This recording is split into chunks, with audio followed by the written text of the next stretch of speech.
Hello everyone, and welcome to another episode of Hannah and Jake Live. I hope you're all doing well. Sorry it's been a bit since we got on here, things got busy, but we will be back with the regular content. Today it's on, Monday, but because we discovered that Jake and I both kind of have Sundays off most of the time, we're gonna do the live shows on Sunday and then cut them up for the rest of the week. That way we know that Sundays we always have time to do that because we don't have other plans. So Sunday will be the opportune time for that for both of us. So things will be getting in ship shape around here. So welcome everyone. We also part of the reason is we both got shots on separate weeks. You just had yours, I had mine the week before that. And that's our second one. I don't have any marking like that, but our 5G is nuts. I call this my Bill Gates hickey. Oh, that's pretty nice. That's pretty nice. Are you? I think I'm Moderna gang, but I don't really remember. I have Moderna. I don't really know. But if you have Pfizer, get out of here. You're not allowed. I might have it. I don't remember. I don't recall. We give all the important paperwork to Sarah, and she adults, and I just go there and people poke me with things, and then it happens. You went further away than I did, though, right? I went like an hour and a half away. I did it in the, I don't like to say where for anonymity reasons, but I went to the same town that Baja lives in because I was going to see her anyway, and I was able to get my first vaccine appointment earliest at a Rite Aid, at a Rite Aid near her place, so I was going down for electrolysis and to see her anyway, so I decided to do it there. Yeah, I got one at a college event that was being sponsored by one of the local places, and it was a cool experience. I think it was like, well, we could just always do this for free for people for everything all the time. It would be pretty easy. It wouldn't take much. I mean, it was in and out. It was wham bam. It was very easy. My side effects were not that severe. I had like a fever and had some cool dreams.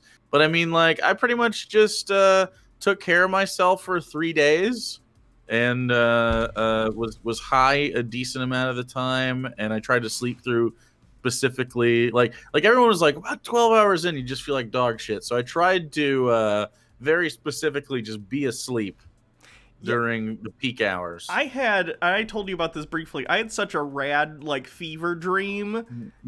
I was my D&D character, and I had a little adventure as my D&D character. That happens very rarely to me, but the fever dream made it very vivid, and it was very fun. The fever was very hot, and part of the premise was I was the professor on some other planet helping a group of refugees, and the planet was very, very hot, almost like I see. Like a barren lava desert planet. I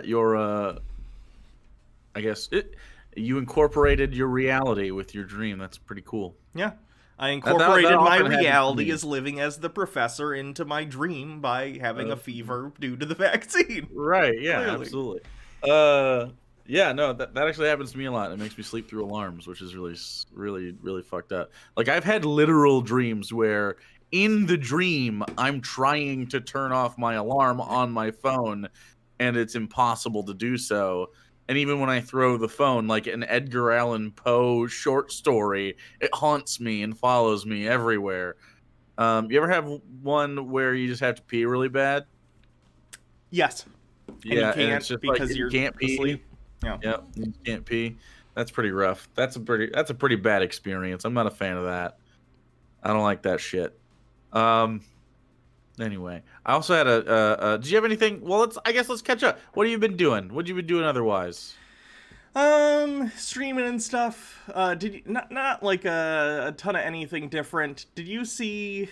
I've been watching, of course, conspiracy stuff as I usually do.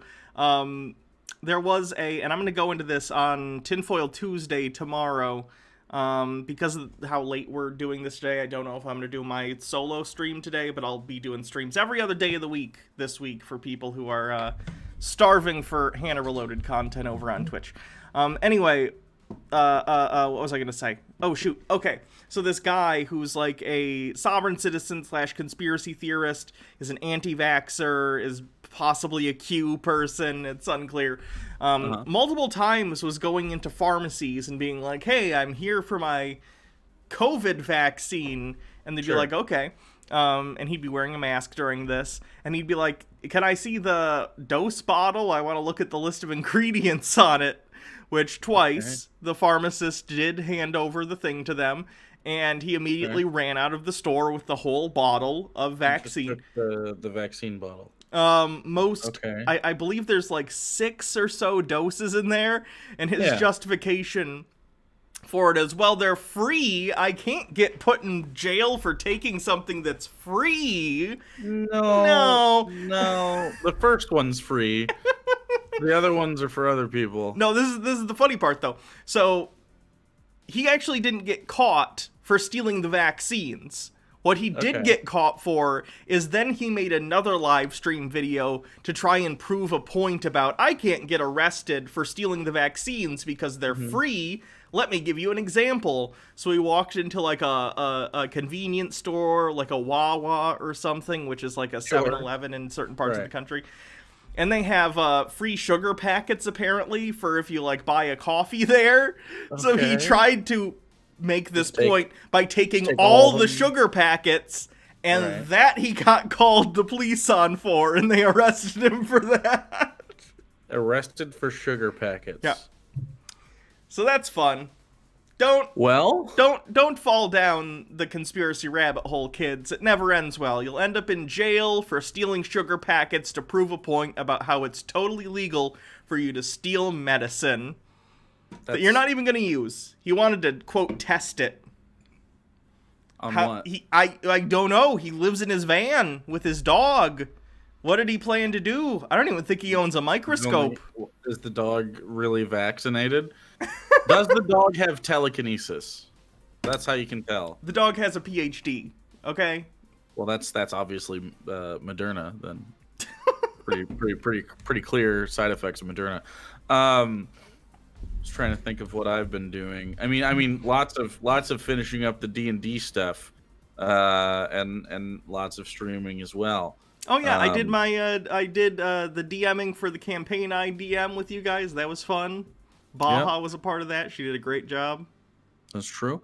Yeah, we're rounding out charisma save. So I've got a lot of secrets that I've had for quite some time that are ready to be unveiled, which is fucking dope. So if you guys should will you tell me the secrets? Can I know the secrets? When you all learn the secrets. When will we know the secrets? Come over. When you come over to twitch.tv/actualjake and watch on Wednesday. Yeah. And then the Wednesdays after that until the end of the campaign, which is going to be really fucking cool. And we have the whole thing.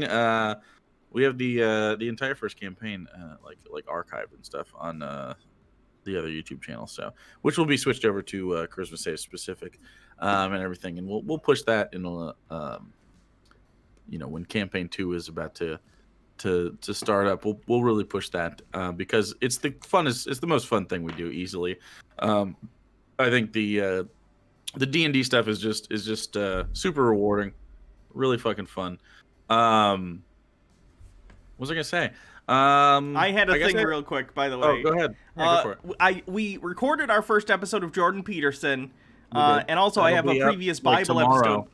Yes, I actually uploaded them today, but I uploaded them accidentally to my personal YouTube channel, Hannah Reloaded. So I got to re-upload those after this stream to the proper channel for I forgot to switch accounts before I started. I'll do that later tonight. Then. Yeah. But yeah, so we have a Jordan Peterson coming out. We have a Bible Reload, TBR episode. We also will have these coming up, and then we'll have more Jordan Peterson. Should be a lot of stuff coming down the pipe, as they say. Forcing it right in your pipes. Jake is an evil DM? That. No. Jake, and let me be clear, Jake's the only DM I've ever had, in fairness. But Jake's a fucking great DM. Like, he's not adversarial, but he presents a challenge. Not everything is the most challenging thing in the world. But, like, I never feel like... How do I put this? It's a then good balance. I want you to fucking die. I never feel like it's completely unfair in that the fights feel balanced, or if they feel difficult, it doesn't feel like it's difficult because it's broken. It usually feels like it's difficult because this would be a difficult fucking scenario. You know what I mean? Like, it feels fair in that way. There have been maybe 1 or 2 times where I just thought, a certain call was questionable, but that's just the nature of the game. You're always going to do that when there are some subjective decisions. That's the point. It's the DM's job to make those calls. It is what it is. But, no, Jake's an excellent DM. He presents challenges and allows us to have the opportunity to overcome those challenges, and that's what makes them feel rewarding. That's the point. That's something I'm actually bad at and I need to work on. My combat scenarios are fucking easy. I imagine they're not rewarding at all because you just do them and then they're done. It's a balance, and I'm very much on one side, and Jake finds a really good, I think, balance to figure it out, but yeah. Once you do it, abandon CR, it's not useful. Basically, how I try to look at it is, how much damage can one thing do in a round? If it can kill one person in a round, it's a deadly encounter. How many rounds is it expected to live? And then that's just pure balance. And then, there's all the other stuff, like what's fun. What are the mechanics of the fight? What's going to happen? And sometimes that stuff is pretty spontaneous. It'll just arise out of the circumstance. But I mean, sometimes you design the fight.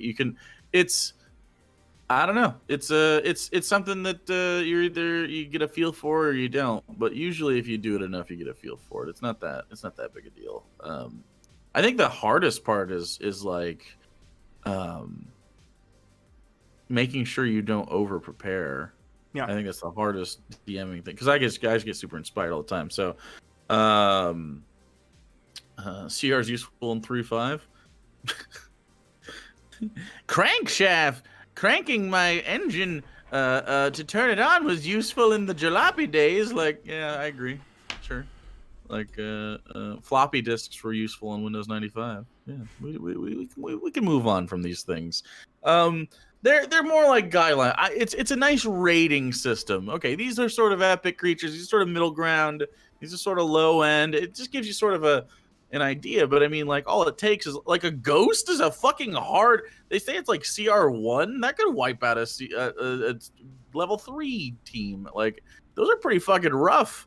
Some of those things have with life drain and that possess people. If dice go the wrong way, you can fucking kill everybody with some of these things. So they're a lot of fun. I like this shit. One of the best things is there's 2 moments in D&D that I think most DMs really enjoy. The number one thing I think is when the party figures shit out. Whenever there's the moment where they just go, "Fuck, this is that," or it's deep lore, or they finish a puzzle, or they overcome that big boss, and it's that. How do you want to do this moment? And the number 2 thing is when they just fucking lose. I love that shit. We could have done better. We could have done stuff. A lot of the times that you guys lose, it's because there's no preparation involved. Not that you can prepare for every situation. It's just there's just some things where the rolls don't go the way it is. You don't have the information you need because you can't, and it's just fun. I like that shit. It's so cool. Everyone does a good job though. I think campaign 2 is going to be nuts. Yeah. Campaign 2 is going to be nuts. Well, I got physical We're going to do physical fucking money, guys. You are so... Every time campaign 2 gets mentioned, that's always the number one thing you mention is we're going to have physical props. Because I'm so excited. Physical props. We're going to have a whole thing. The tone is going to be great. All the characters are really cool. I'm very excited for all of that shit. Well, me too. Yeah. So before we get into the other content, just as a warm up while people file in and we sort of get back in the swing, so after D&D, which I played last night as well, and this isn't about D&D, I promise. Usually after, my brain is like firing off, and I have a million creative thoughts, right? Which is good and bad. So usually after every session that I DM, I end up smoking weed to sleep because my brain won't stop going like, look at all these fucking cool things we could do, and like having all these ideas. Like I have notepads on my phone that I just fucking hammer them after sessions. So I did so last night after the Sunday game that we play offline, and I got hungry for eggs, and so I made some eggs and scrambly eggs with some toasties for dinner, and it was delicious. It was wonderful, and so it made me tweet, "What's the best possible breakfast in your opinion?" This morning, and then I took another nap, and so I just wanted to, first off, I wanted to fire that question at you specifically. Okay. What's the best possible breakfast? But while you're thinking about this, sure, I wanted to go over some answers because I thought they were interesting. Okay. You have the very standard like, oh, I really like omelets, or I got this kind of thing, or I have a very specific setup here, Belgian waffles, blah, blah, blah. But then there were some really sad answers. Sleeping till noon. I kind of feel that one. I know that this particular person has like a baby right now. But I just thought that was kind of sad. Some people are very specific, like nostalgia things, like, oh, I have this. Someone said a bucket of biscuits and gravy from a certain spot in Priest River, Idaho. That's like a very specific, and I kind of like that shit. I like the idea of like you have a little nostalgia for this thing. There was what was it? Honestly, I don't really eat breakfast. Why are you answering? Why we got to do that? Why do people do these things? Like that's okay. You don't have to be part of this then. That's fine. Egg. Singular, yeah. They can just crack it open and slurp it. Someone sent me a picture of cigarettes that were Red Bull brand. Okay. And then one person said, I like beer for breakfast. So the bar is low. Hannah, what's the go-to brekkie? Oh, that's tough. Is this what would I make, or is this I am just what's the best possible breakfast in your? You can make it. Someone else can make it. It doesn't even have to be at breakfast. It just has to be. It just has to be breakfast food adjacent or during breakfast and whatever. Some people said cold pizza and shit, which is fine. I'm gonna give you 3, and I'm gonna describe different moods. Okay.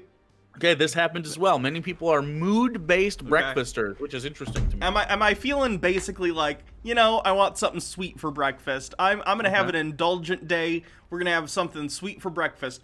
Then a nice stack of buttermilk pancakes with real maple syrup.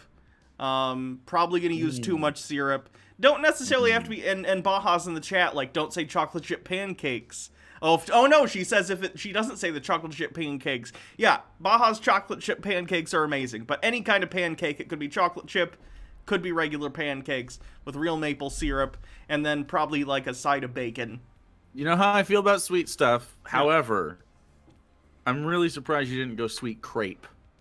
I had crepes for the first time a while back. Baja also made, and they were pretty good. I've only had crepes once. Lit. They were good. Okay. They were actually almost a little too sweet, like just because like they were very rich. They were great, but I had to like save half of them and eat them. You gotta go to a creperie. Go to a French creperie. I'm serious.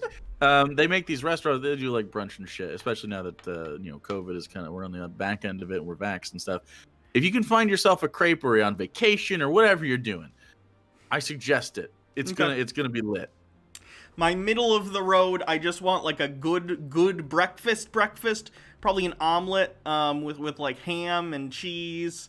Figured ham and cheese was happening at some point. Pretty standard. With maybe that's gonna be it. Maybe honestly, in the pancake one, I'm gonna go back and say instead of bacon, maybe a ham steak, because ham's delicious.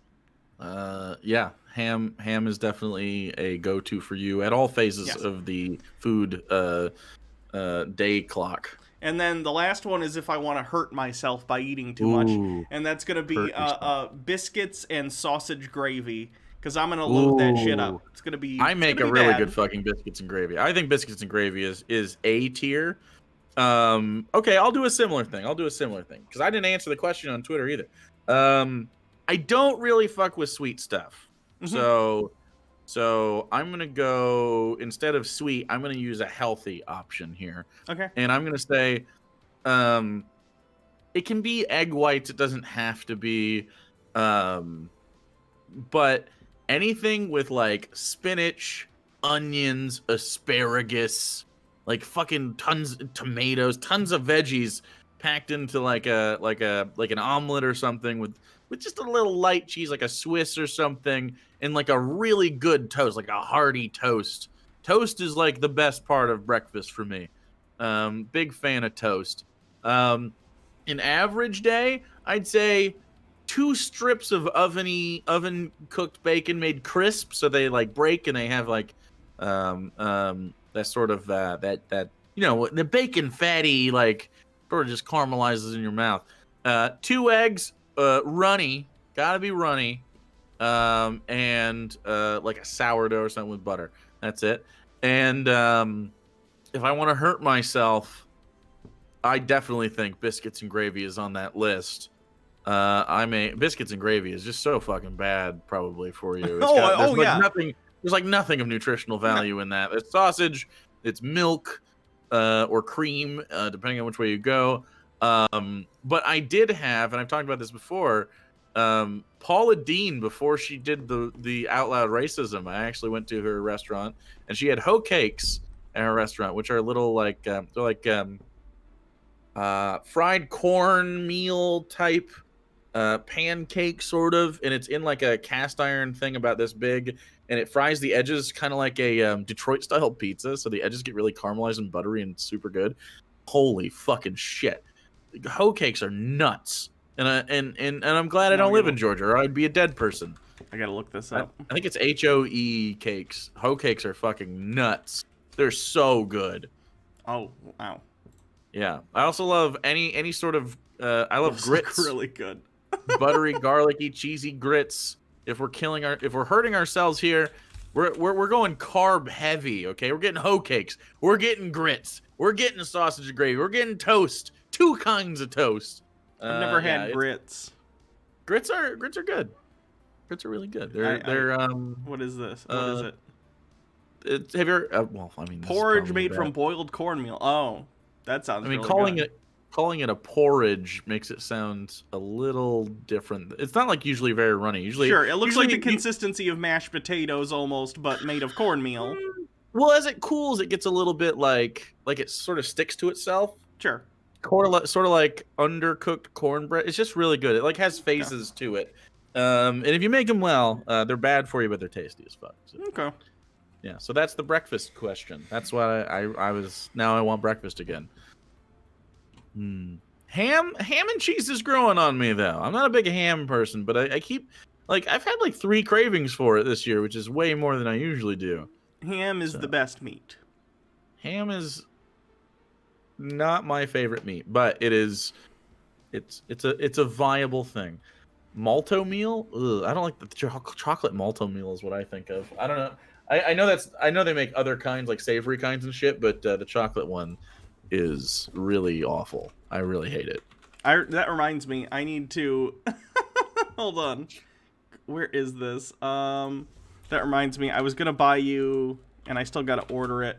I was showing my chat the other day, an Omega Mart thing. Do you know about Omega Mart by chance? Maybe. Omega Mart is an interactive art thing in Las Vegas that's set up to look like a supermarket, but it's not really a supermarket. It's just like surrealist whatever, and they sell fake products. And one of their fake products was a cereal called Corn Aplenty, and I still need to buy that for you to put in the back of your set. Wolf Meow. What? Wait, there's actual LaCroix at this Omega Mart though. Lil Meow. Is it cat food? Wait, so is there? So it's fake products, but are they real products as well? You can buy them. There's stuff in them. Okay, yeah, that's what I guess that's what I meant. Like, are they filled with stuff? Yes. Old-fashioned spray, 100 proof whiskey. It's blue whiskey in a spray bottle. Huh. That shit's kind of cool. Yeah. I see weird corn cobs that look like drills. Mm-hmm. Okay. They also had, they don't have these for sale online, but they had sleeping pills that were corn. I don't remember what it was, but there were a couple products that were corn jokes that I wanted to get you. A lot of cult behavior in the sleeping pill shaped like corn. Okay, well. Anyway, I mean, I guess that's the end of that. I don't have any foil based stores that I looked up. So. That's a shame. We do have some more emotes in the works. Oh, though. here it is. I found it. Hold on, let me just put this on the screen. Corn PM, just $8.99. I feel like I've seen corn PM. I feel like definitely people have sent me this picture. Soothing nighttime corn for adults. 400 coated corns. Take only as directed. Definitely, it's definitely a way we can go with the corn-related medication. Yeah. What was I gonna say? Oh, yeah, you can. We do have some more emotes coming online. You can press the join button. I know this is new for people here because it's YouTube, but the join button allows you to basically do the same thing as a Twitch subscription. You can send money our way to support the show, get some emotes, and help us obtain even more emotes in the future. I think we have some open slots, and I'll fill them. I'll fill them later. But since we're going to be, I mean, definitely staying to this weekly now that we're all vaxxed and we're starting to get to a point where things can start. Life is nature is healing, and by nature I mean the frequency at which we upload. It's healing. My favorite, I'm sorry for the root beer vape juice. My favorite fake product in this story is root beer flavored vape juice flavored root beer. Yeah. That's pretty good. Let's go to Las Vegas and go to a Mega Mart. It looks like a blast. Okay, done. Let's do it. Is there any other like? Oh, did you see the cancel culture thing? Which one? Okay, so really funny. This guy, I guess I'll get his name. I'll get his specific name. His name is Bob Baffert, and he is a horse owner. And at the Kentucky Derby, his horse named Medina Spirit won the Kentucky Derby, but failed its post-race drug test. And so now he said, we live in a different world now. This America's different, and blamed cancel culture on the horse's failed drug test. At what point in American history does he think it would be appropriate to cheat at the Kentucky Derby by drugging your horse? Well, like, there were times when people were at the Kentucky Derby definitely saying racial slurs, but they still would have been like, but you can't cheat on the horse race, while sipping mint juleps and wearing silly hats. Like, this has nothing to do with any sort of cancel culture or consequence culture or whatever. You cheated at the sport that you are competing in. Yeah, it's like Lance Armstrong blaming his doping, his blood doping on cancel culture, because we can't. You have to do the thing. You're not being canceled. You just don't get to keep your win. Yeah, it's not canceled. No one gives a shit about the horse. The horse is not going to be like, oh, look at this fucking racist ass horse. This is... Holy shit, can't believe it. Everyone's like, yeah, the horse didn't do that on purpose. You doped up the horse. You lose. Stuff like this is the inevitable outgrowing of the right's use of cancel culture as a way of offloading the responsibility for their own actions onto other people. Like, oh no, a bad thing is happening to me. It must be cancel culture's fault. It can't be that I did a bad. Nothing is ever my fault. The party of personal responsibility, once again, creates an entirely new term to describe how nothing is ever their fault. Fun stuff. Indeed. Oh, and last but not least, Joe Biden is in the 60s in approval rating, which is AP, which is a reputable Incredible. source. So interesting. And I'm not even like a huge fan. Good for him though. Good for Joe. Quinn. Quinn. Oh, yeah. Go ahead. Oh, I was saying, Quinn. Thank you for the what just happened to that camera there for a moment? Which What one? are you doing to me? Did you have an aerial camera pointed at my bald spot? I don't actually have a bald spot. It looks like it. Quinn, thank you for the $4.99 dues. I love you both. Keep up the great work. Also, love to Baja and Sarah. Thank you. Appreciate it. Yeah. Get blasted. Nice. What the heck was I? Code red. Shit. Get blasted. Code red. I don't know. We're going to talk about Dogecoin, Elon Musk. Oh God! Did you see? I didn't watch the SNL. I figured he'd be terrible though. Was he terrible? Yeah, it was bad. Surprise. I've always been of the opinion that SNL has almost never been funny in its entire history. People have this weird skewed view of SNL, and anytime this comes up, it frustrates me. I don't usually join the conversation just because I don't care. It's just a network TV show. But people will always be like, SNL hasn't been funny since, and then they'll describe the era where they grew up watching SNL. It wasn't funny since the 2000s. It wasn't funny since the 90s, since the 80s, since the 70s. SNL has almost never been funny. It's had funny moments. No, that's what I was about to to. Yeah. There have been in the history of SNL like 10 funny sketches. This is a show that's been on for like 40 years, and they've done maybe 10 funny sketches. And I'm counting like all of Wayne's World as one thing, even though it was a reoccurring sketch and stuff like that. They've had maybe 10 funny sketches in 40 years. Okay.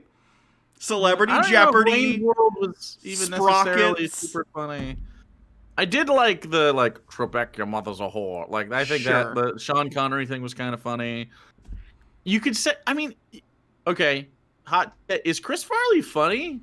I think he is. I think he's the Matt Foley comedy shit. Fat guy. Yeah, but he's good at that. He's great good at that it, but bit. is that funny? Like looking back, I just see a broken man.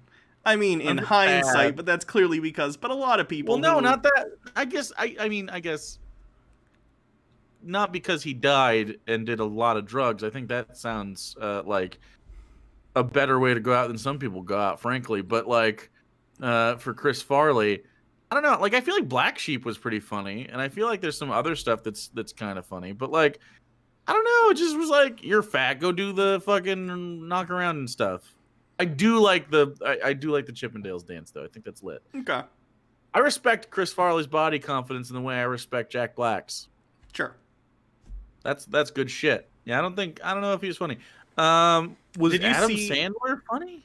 I don't think Adam Sandler's funny. Okay, let me be clear. When I was 12 to like 16, I thought Adam Sandler was funny. As an adult, do I find Adam Sandler funny? Not particularly, no. He's actually a really good actor. Oh, he definitely can be. So weird. Uncut Gems is a fantastic movie. Like that is the most stressful goddamn movie. It is. Do not do that if you are having a bad anxiety day. I also love Reign Over Me, which is one of his best. I still haven't seen it. Super good. Punch Drunk Love. Like every once in a while, Adam Sandler will make a really good movie. But well, I shouldn't say make. Star in. The movies that he makes aren't good. I agree. The ones that he happens to be in as an actor sometimes are good. What were you gonna say? I feel like you're gonna say something else. You asked me if I saw. Oh, did you see Gen Z Hospital sketch on SNL with Elon? No, I didn't watch any of the thing. It's just the same unfunny shit. They're starting to move the making fun of the youngest generation with any sort of culture from millennials to Gen Z, and it's just obnoxious. I hate that shit. Can we stop making fun of like the youngest age group and being like, haha, isn't it funny that they have different slang, but meanwhile completely misunderstanding the slang and why it is what it... Just stop. Guys, just fucking stop. Like, fuck off.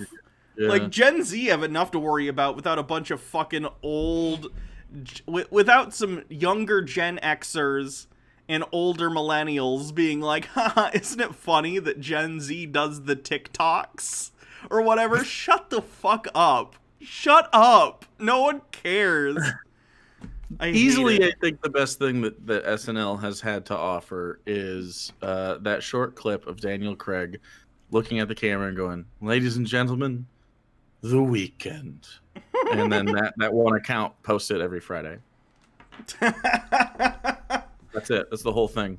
Okay. Kate McKinnon's pretty funny. I Oh, mean, sure. So there's some people that are funny independent of SNL, but I don't think they're funny because of SNL. Sure, SNL has been a breeding ground for incredibly talented people. I was gonna say it's like a launch pad for most people's careers. John Mulaney's a great example. Was Colbert there? I know that Conan was. The problem is the format. They have a week to write a often topical, not always, but often topical live sketch show.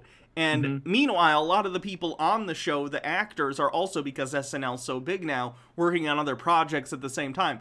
So it's just no one has enough time to prepare an actual funny.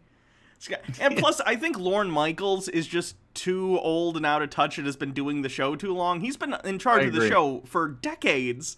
He needs to retire. What I think would be much more interesting, like, how does Middleditch and Schwartz do better on 3 absolutely improv things than SNL has done in their entire history, right? Like, I've never laughed at SNL the way we laughed at that when we all watched that together. Like, give me put it on Netflix and swear and have more time. Sure. Give me like a 10 episode run every 6 months. Sure.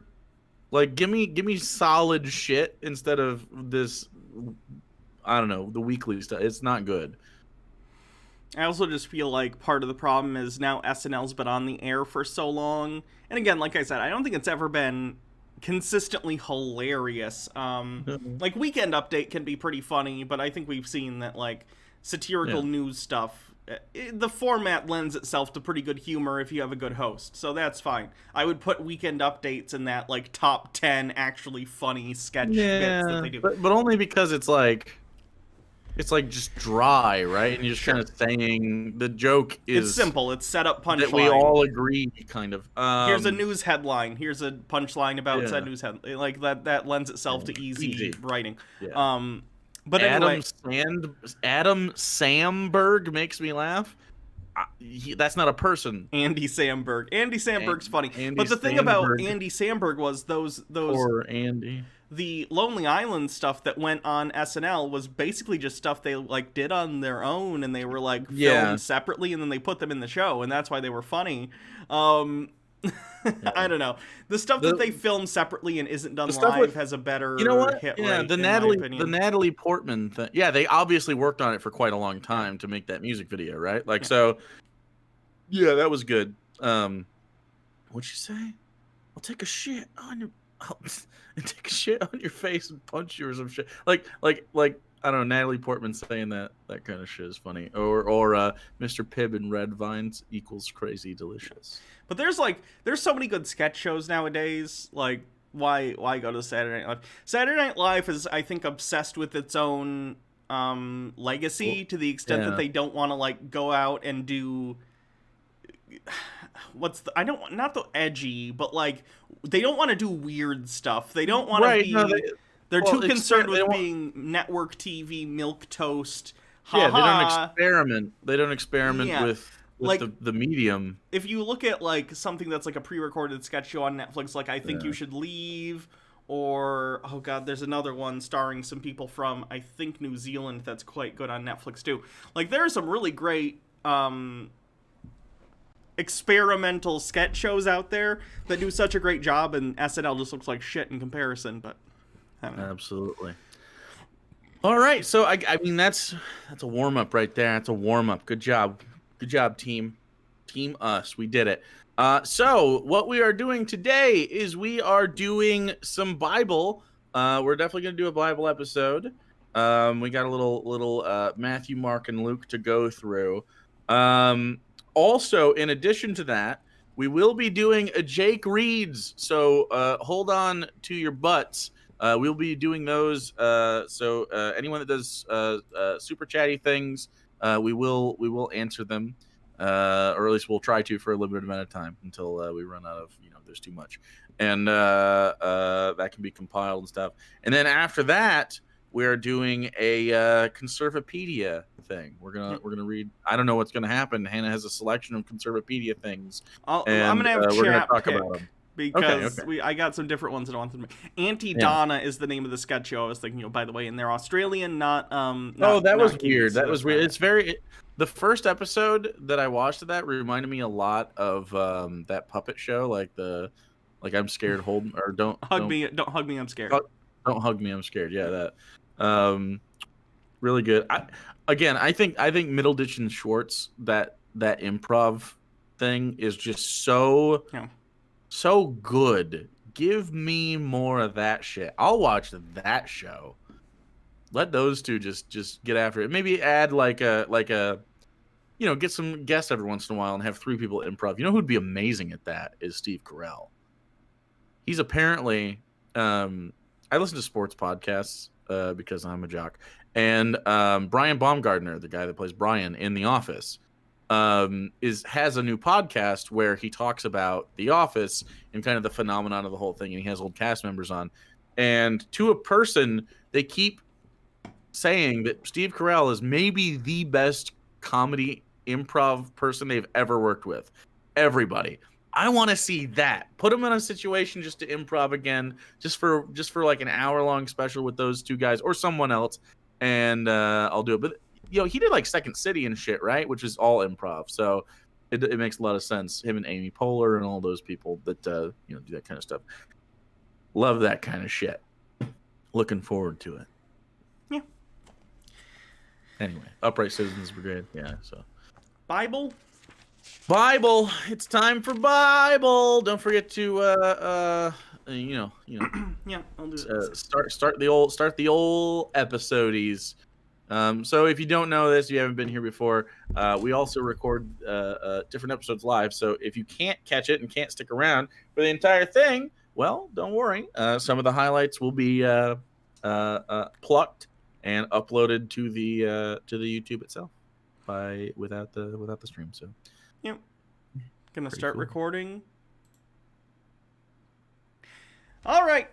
Time to get to the Bible study. This time we're going to be looking at a couple places in the Gospels. We're going to be looking at specifically warnings against hypocrisy. And along with that, in some of the later chapters, we're going to be looking at the widow's offering, which kind of ties in. So, which sounds like a curse. That sounds immediately like a curse. It does. The widow's offering. She's a hag. Yeah. She comes to the door and then she's like, I have a rose for you. And then you say no because you're a spoiled French child. And then she turns you into a beast when you say no. What was her plan if he said yes? Was she going to be like, oh, shit. She'd be like, okay, here you go. I'm a witch. I was going to turn you into a monster. Well, she did Recon before that. This is a Beauty and the Beast reference, I think, right? Okay, I was just double checking. I was like 99%, and I didn't know if you were getting weirder with me, but that was just for the audience. For everybody else, she like, you don't know. Was she like, oh, I thought you were too spoiled? And he's like, I'm a French aristocrat, and I'm 12. What did you think was gonna happen? Was he 12? You just roamed the country. I figured this out once. He was like 12. If you track how many years it says they were in the castle, and to his age when Belle shows up, he was 12. Okay, now I have questions. Okay. This is a Bible study. So, the little teacup is a boy. Is Beast still a boy? Are you the asking teacup's if, a boy? Are you asking if the Beast? Oh no, you're asking if I'm just saying, look, what's the rules for transformation? The teacup remains a boy. Everyone remains alive for a certain amount of time. They're all like locked in. The people who are utensils and shit around are locked into their age. Is Beast not locked in? Is he just like a burly 12-year-old? He's just got precocious puberty? I guess that's fair. Maybe he was an adult, a young adult at the time that the spell was put on him, and he just stayed in stasis while he was in beast mode. Yeah. Beast mode. True. Yeah. Anyway, so we are doing the Bible. Okay, more. Did Belle get busy with the Beast while he was the Beast? Yes, you have to. You have a limited amount of time. You have a small window. Question number 2. Okay. Was she disappointed once he became a normal guy? Well, yeah, because I mean, there's clearly going to be like a. It's not about the. So I think the length is probably the same, but the girth is going to be different. And then the peripheral experience is obviously that's skin. That's not burly beast hairs. I found this out the other day on stream. Apparently, gorillas have really tiny dicks. So maybe Beast had a normal human pee-pee, which would be small for him, and maybe it's fine. Maybe everyone's satisfied in that relationship. Okay. He could also just get his head game right and figure out how to please somebody. We actually did see in that one scene he wasn't eating with utensils. He was just like up in that. And soup. as we all know, that's how you eat vagina. Yep. Stare into my eyes. This is what you get. POV, your clitoris. Did you like that? It's good shit. No. All right, so on to Jesus. So that's a good prep into the Jesus content that we are doing right now. Jesus would, of course, because he is perfect in every way, would give mathematically, this is just a fact of physics, he would give the best possible head. So I've only learned from the best. So this is Matthew chapter 23, verse 1, and this is a warning against hypocrisy. So then Jesus said to the crowds, and then this is like after he was doing all that other stuff. He's always got crowds around. He's like I don't know. I assume someone like Paul McCartney. He always has a crowd, right? And a guitar around. So Jesus is Paul McCartneying the Beatles guys. In your head, you think Paul McCartney walks around all day with a guitar and that people follow him? That's exactly how his life works. So I'm Paul McCartney, and I'm going, I have some mail to drop off today. I'm going to go to the post office, and you think he has a guitar in case someone wants to hear Hey Jude along the way. Blackbird singing in the dead of night. Take these broken wings and learn. That doesn't answer. Okay, copyright infringement aside. This is not answering my question.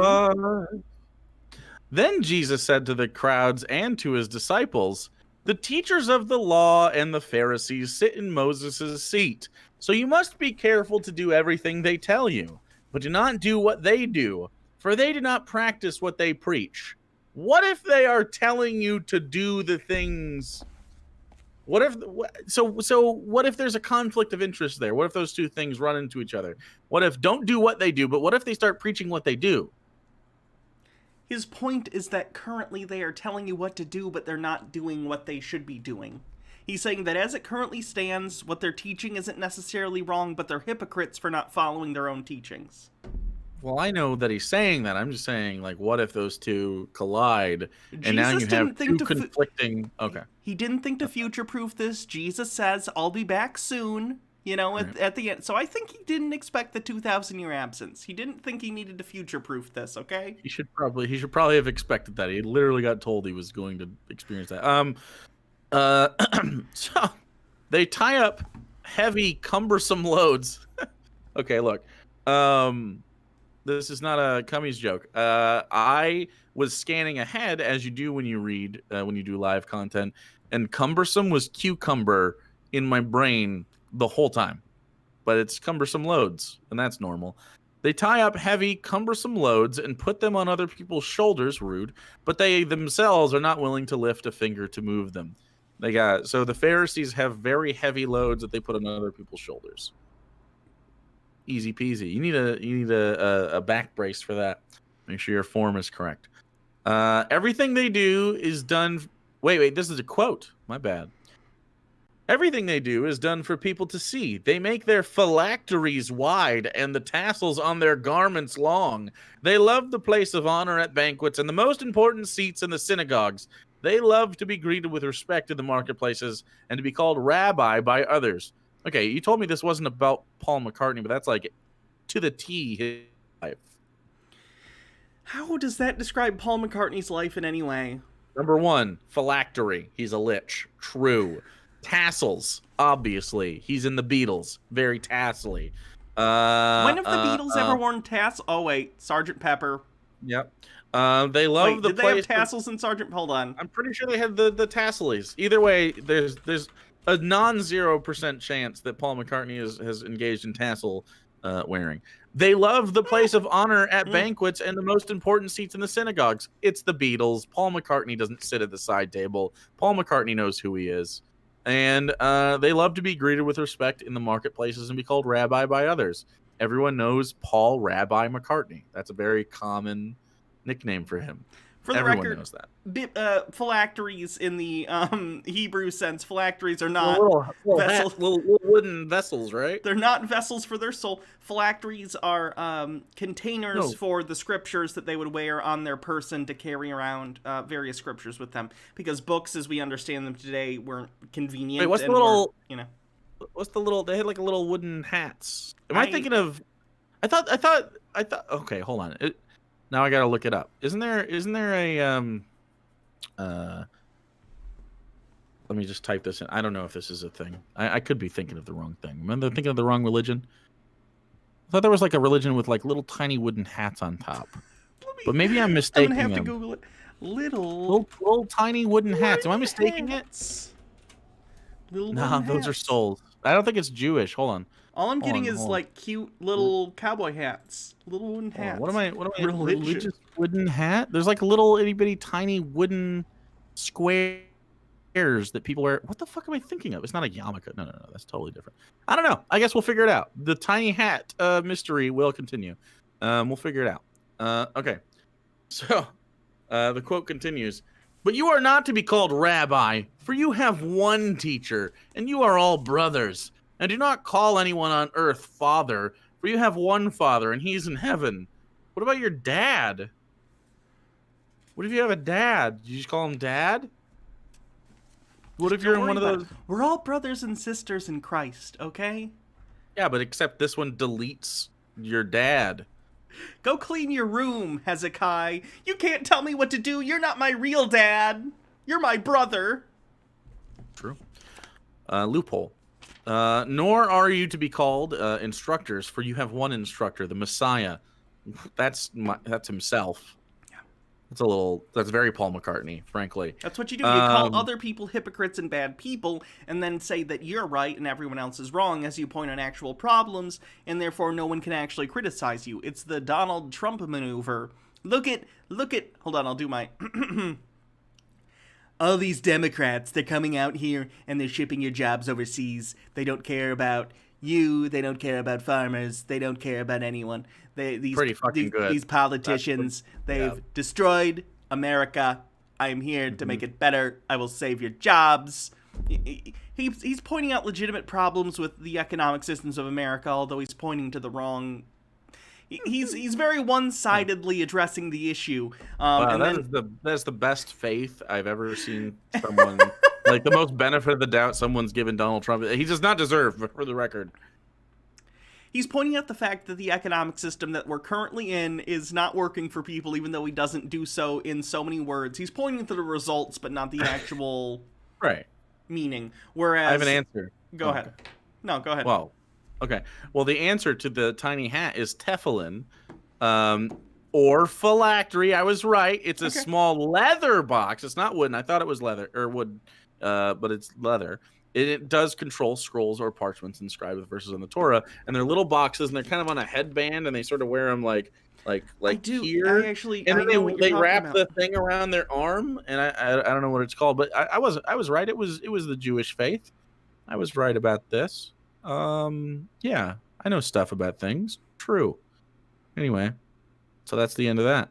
That's the whole story about the little tiny hat. Dude, look at how sexy this little coif is right now. That's totally on accident. What the hell's going on there? I'm never moving again. This is the perfect hair. All right, you're welcome, everyone. The greatest among you will be your servant. For those who exalt themselves will be humbled, and those who humble themselves will be exalted.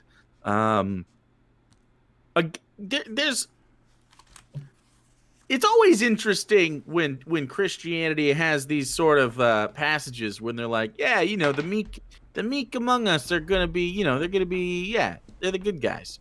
And then how Christianity has, or I guess Christians rather, are the people that are in charge of Christianity, of course, but their relationship with those type of quotes seems to have gone, at least in America, have gone out the window. They do not give a shit about like the little guys. It's very anti, like these are not fully, it's like not like full Marx going on over here. But it's like, at least respect poor people, respect the meek among us. These are not the things that we experience as Americans, especially from Christians, in my opinion. This is what I find interesting too, because I would imagine a large part of the growth in Christianity in the Roman world, of course, it had to do with the fact that it became the state religion at a certain point. But even before that, Right. and its growth, I would imagine, had to do with the large proportion of people in Rome who were sort of lower class individuals, who were even slave class individuals, and this message of like, the meek shall inherit the earth, the powerless shall gain power, the rich shall be punished. Like, I would imagine that that's an endearing message if you're like born a lower class person in Rome and you see corrupt officials up at the top, doing things. And we see a lot of that reflected in modern society, but instead of recognizing that message as what it is, because I don't think most Christians in America read their own Bibles. I think they listen to their pastor who's extolling right-wing politics to them from the pulpit and pretending it's religion. They're not taking the same message out of the scripture that the people of Rome would have when they were initially sort of switching over. Because I think that was part of the appeal, was this idea of the downtrodden won't be downtrodden forever and they'll take back power, not necessarily by force. In this sense, it's like more metaphysical, religious prophecy. But it's that idea that the weak in society who have been taken advantage of will no longer be taken advantage of in this future heaven vision, end of the world, whatever you want to call it. Basically, what you would consider almost like socioeconomic justice will be done metaphysically. But Christians nowadays don't seem to latch onto that message as much as they do retribution for those they consider lesser than themselves, and not for like selfish economic reasons, but for like identitarian reasons. Like, that person's gay, they're going to hell. That person, where they go, it's just very, Montero very strange. That's true. It also like that messaging was why it was very appealing in the Dark Ages, because if you don't know, the Dark Ages are called that not only because it sucked, but because no one was really literate, and so from a historical perspective, it's sort of dark in that way. And like, so the only literature really around and the only people that were literate were Christians, due to just circumstance, really. And I mean, don't get me wrong, obviously the Arab world and China and stuff, and there were other places that had language. I'm just saying, like in the West. Because wasn't Islam's golden age during that same period at some point? It would have been before that, but yeah. Okay. Yeah, it would have been, and then they did the Crusades and stuff. But like, but yeah. So it's just interesting how this stuff sort of takes hold, and it's really fascinating if you look at sort of like Celtic Viking style stuff, and how like Norse mythology gets influenced by Christianity, and just like that whole I don't know, it morphs into this really weird thing because it absorbed Roman culture. It's sort of like just like sponges stuff from people's cultures, and then creates a broader culture, which is fascinating from a like a sociological and anthropological standpoint, but it's like really annoying to live with. like these people still believe in fucking superstitions when we could just be like, okay, these are very cool aspects of our culture. It's not real, but we like this, and here's some heritage. That would be fine. I'd fuck with it. I still like Christmas. I just wish it was obviously a little different. All right, so we're moving on to Mark chapter 12, which talks. Oh, it's similar. We have two things. We're going to have the warning against the teachers of the law, which is very similar, and then the widow's offering, which is related. So these are Mark chapter 12, verse 38 is where we start. As he taught, Jesus said, Watch out for the teachers of the law. They like to walk around in flowing robes and be greeted with respect in the marketplaces and have the most important seats in the synagogues and the places of honor at banquets. All of this is true of Paul McCartney as well. So again, I don't know that this is very different. I've never seen Paul McCartney in a robe. Well, I don't think your perception of that is necessarily what determines what's true, but whatever.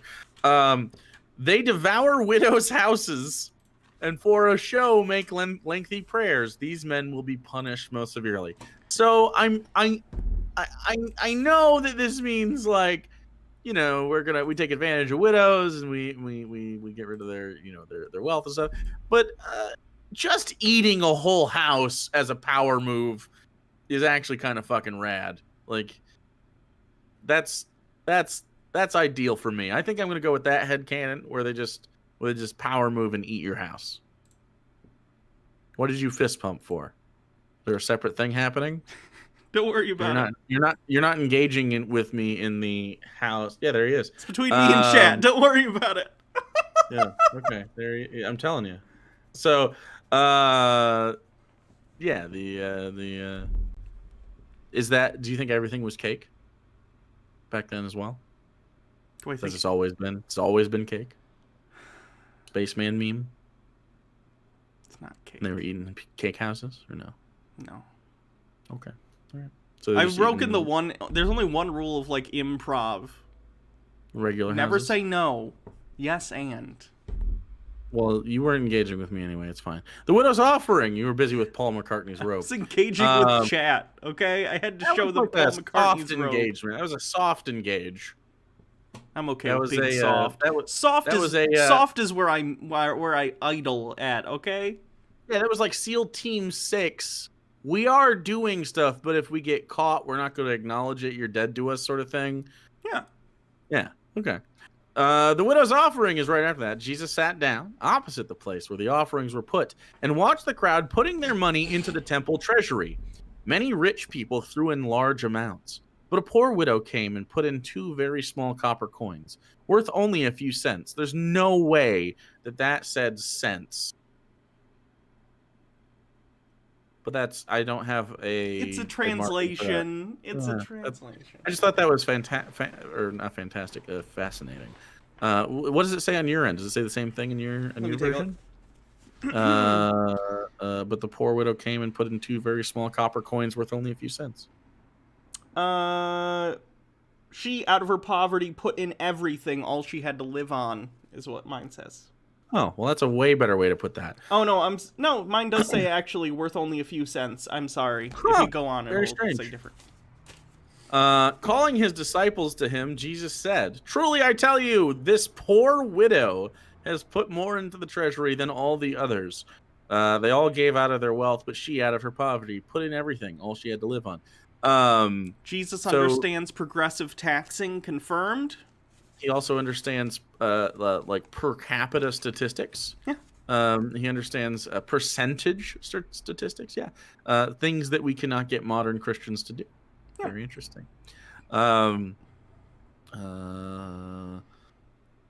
Yeah, Paul McCartney is also very, very giving. He's a philanthropist, so he's not everything has to be about Paul McCartney. You know that. Not everything has to be, but everything is. It's just the way it is. No, it's not.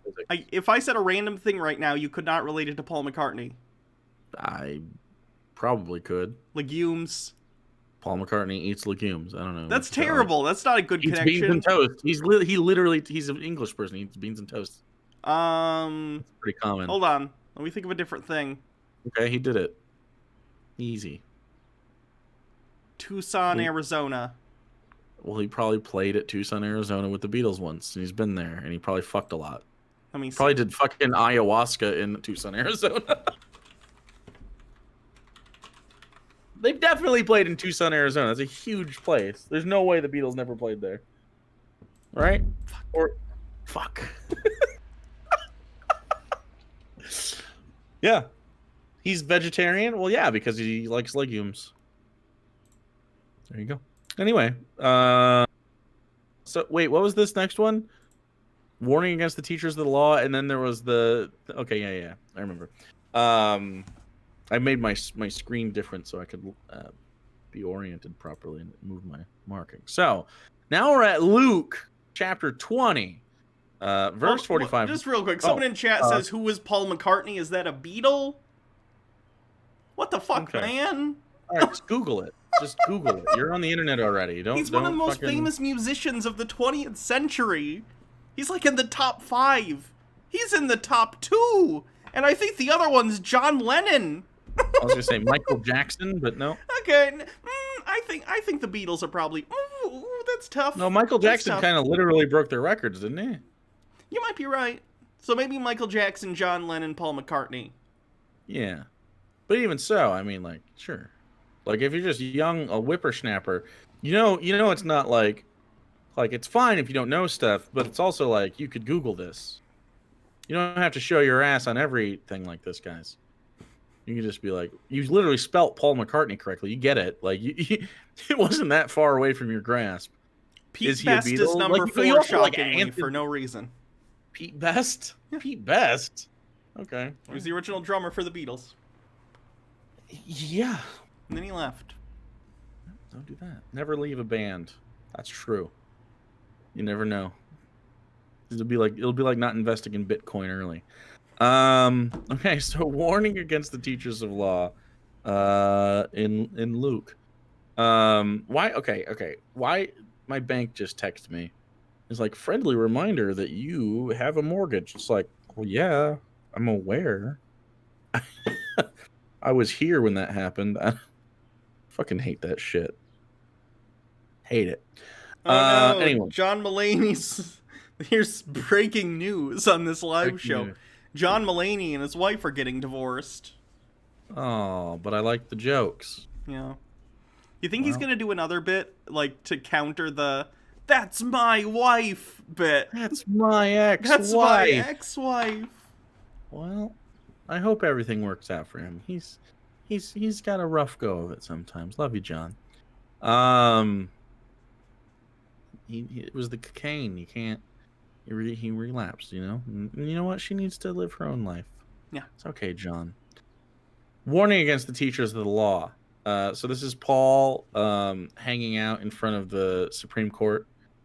While all the people were listening, Paul McCartney said to his disciples, "Beware of the teachers of the law.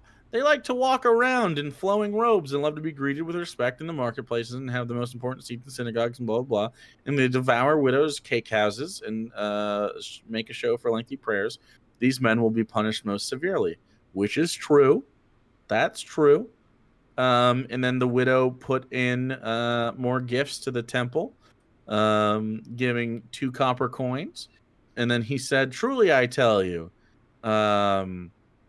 he said, "this poor widow, Eleanor Rigby, has put in more than all the others. All of these people have their gifts. All of these people gave their gifts out of wealth, but she out of her poverty. She gave all that she had.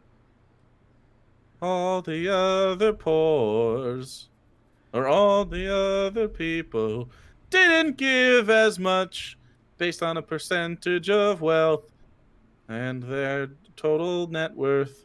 That's how that song goes. It's a classic song called Eleanor Rigby's Accountant. That's what that song is called. She wouldn't be lonely then. She has an accountant. Well, yeah, but what's your relationship with your accountant? It's just like a very. I don't have an accountant, but I'd like to think if I had one, cordial. Cordial, right? Cordial, but not like. I feel like it's one of those things where, like you'll make some cookies and you'll give them a Tupperware filled with cookies at like the holidays, but like you expect the Tupperware back. And in tax season, you buy them a nice bottle of red, and you leave it. Yeah, like a Coppola, a Francis Ford Coppola bottle, yes. Which isn't very good wine, but everyone kind of, ooh, Coppola. There was a director of film. Must be good. So you don't want to spend too much. He made The Godfather 3, I'll have you know, which is the greatest film of all time. So I thought that was the worst one. That's the joke. joke. People didn't like that one. Oh.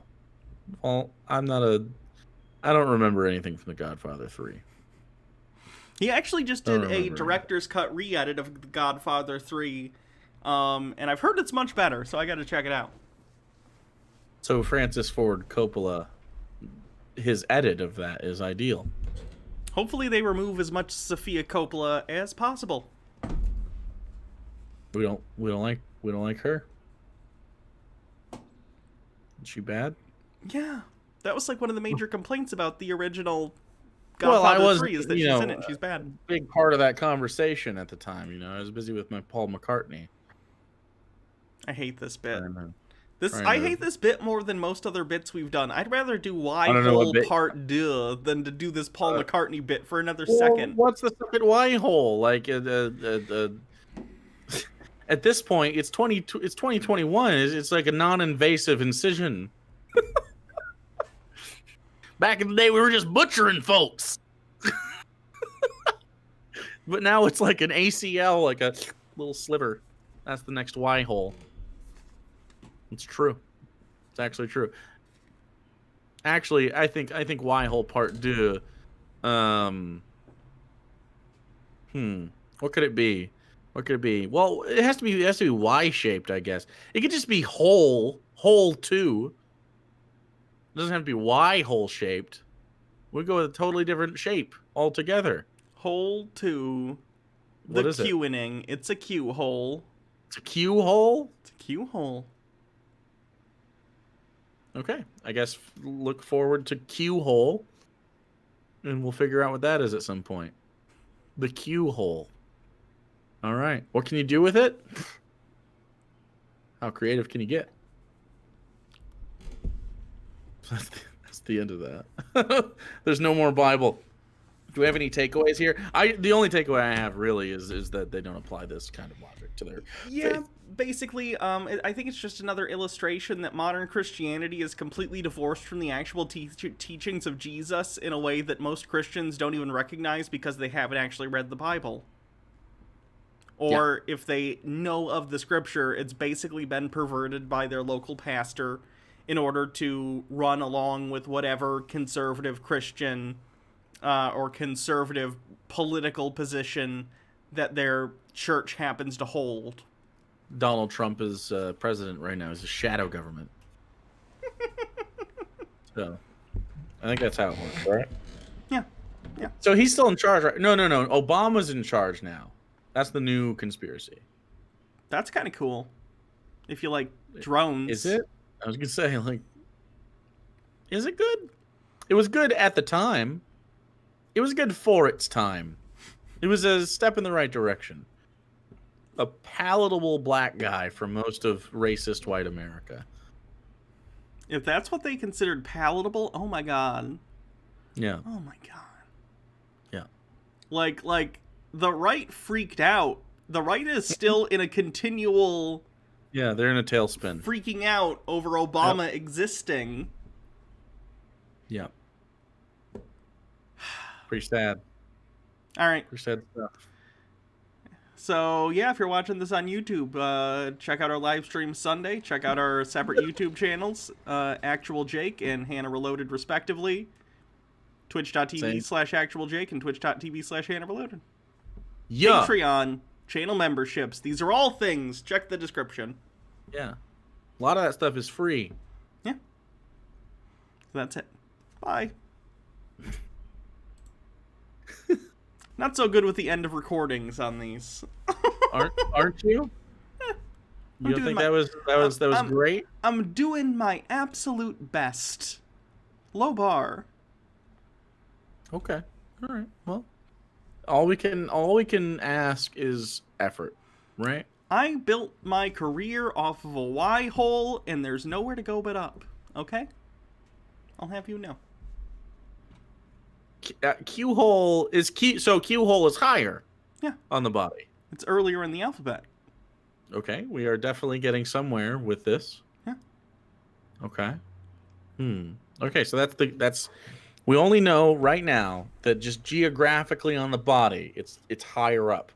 Here's the question though. Is higher up when you're standing or when you're laying down? Don't worry about it, okay? I'm not going to reveal the secrets of the Q hole. I feel like over time these will unfold, much like a cue hole. We're adding to the lore. Now the cue hole folds. I'll pepper cue hole lore, okay, as we go. Okay. The cue hole, by the way, is entirely about a consenting adult, so it's not disgusting like the last one. Well, last time it was a dead body. Yep. So that's not really consenting.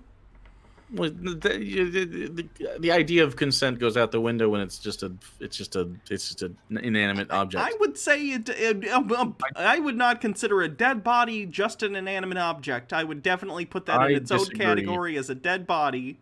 Well, it's gross, but I don't think you're violating consent. You're violating other things. I don't think there's no consent to violate. You literally can't violate. Let's talk about this. No, let's not. Let's not. Let's not. Let's not. Let's not. Let's not. Let's not. Easy conversation. Easy conversation. It's not. Easy conversation. It's not. It's not. It is. It's not. It is. It's not. You're not going to win this one. It's not. It's not. Yeah. No. So it's a violation of other stuff. It's a violation of like a broader social order. Necrophilia is grody, and you shouldn't do it for reasons that don't involve the consent of that individual. But I think probably it has to lie in. It has to lie in somewhere like is I mean, man, what's the word? Because consent's not correct. It's an icky factor. I think that you can understand that even though I am not part of the vessel that is my body, even though I am dead and my body is just a pile of meat, that you can understand that I do not consent to actions taken on my bodily form after my death. I don't know. This just makes. Now you should just be vegan. This is gonna turn into like a Twitter fight later. Not between me and you necessarily, because I don't get into that shit. Why? But you are just wrong about this. This is so wrong. Consent. Wait, what? No, I'm not. I don't think you could be. I don't think it's consent. I think it's totally different. I can already feel the message I'm gonna get later from Baja, where she's like, "Holy shit! I can't believe Jake said that." Well, fuck off, Baja. You should have a better opinion about this then. Oh, no, God. I think it's more of a vegan thing, right? Because then you could get into the ethics of like, well, the cow didn't fucking consent to be eaten as a slab of steak, right? But could you? Is it? Okay, so here's the thing. What about Bob? Yeah, can we skip this? Thanks. No. Yes. Let's skip. Can we skip? No. I vote skip. No. I vote skip. Doesn't matter. And all of Veto. chat vote skip, which I think means we have to Double skip. veto. You Double can't veto. I veto your veto then. Yeah, it does. So, what about lambskin condoms? Think about that. Let that bake in your noodle. What's different about that? I don't feel that the consent of using animal products is tantamount to consent involved in humans, because I believe that there's a moral difference between humans and other non-human animals. But we agreed that they were just meat. I don't know. I don't think you should fucking lambskin condoms. Okay, I think then that's don't do grody. that. Yeah, I'm just saying it's not different. It is different. It is different. Really, I think it's only different in that they were people. Yeah, that's a difference. That's a difference. Yeah, but it's not like that big of a difference when it comes to their fucking decaying meat vessel, and then you make fucking lambskin condoms. That's fucking gross. It's fucking gross. You gotta do better. Don't act like you're clutching your pearls here. I am. No. If you were in my fucking living room, you'd have this conversation. Don't pretend. I would have the same opinion, though. It doesn't matter about the opinion. You'd have the conversation. That's what's important. Are we in your living room, or are we live on the internet to an audience? Who cares? I do. They do. Ridiculous. Absolutely terrible. You're all... Consent doesn't apply, but property rights might. But can you do it in a... There's so many loopholes here. I think a lambskin condom could be considered bestiality. I don't know. I think that's gross. I think that's icky. Jake is violating my consent to this conversation. That's not true. A statue that's public, unless you do. Yeah, I don't know. Jake hasn't spent enough time with death. I don't know if you understand how much that is untrue. Okay? I'm out here.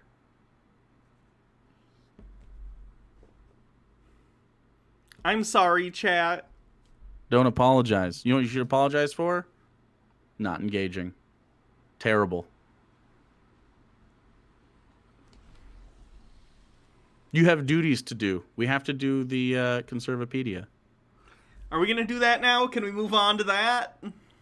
Well, if you actually move on. Okay, sounds good. Moving on. Okay, let's move over to share screen. Wait. People allergic to latex use lambskin, dumbass. That's such a hardcore lambskin condom take. That's so funny to me. Wait, fuck you. I love lambskin condoms. I mean, people do use them if they're allergic.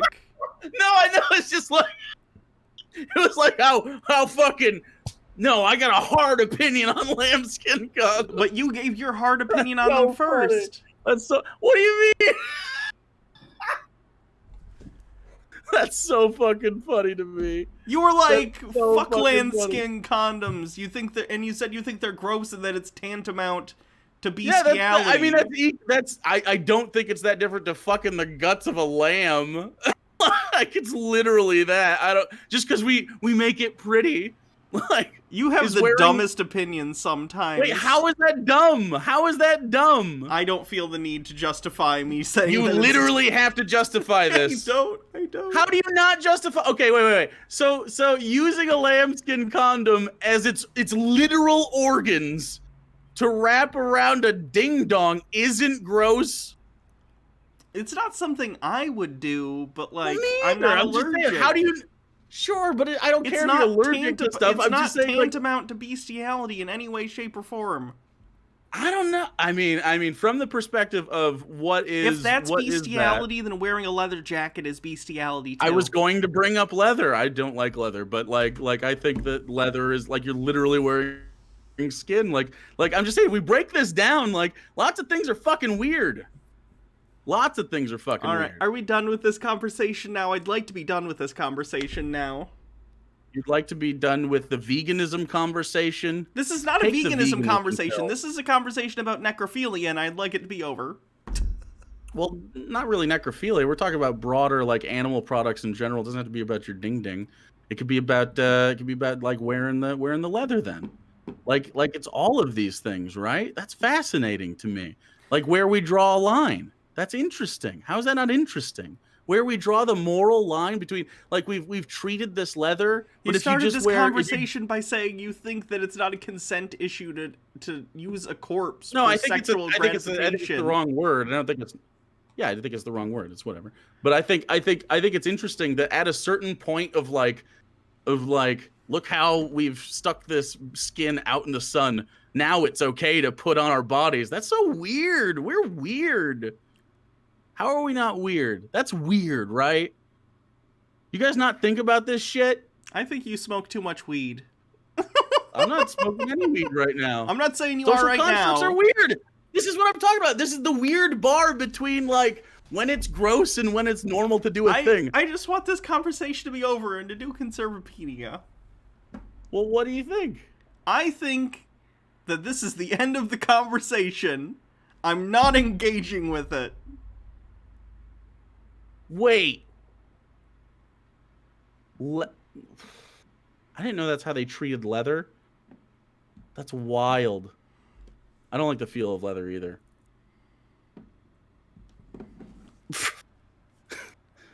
Batty Bell, you didn't.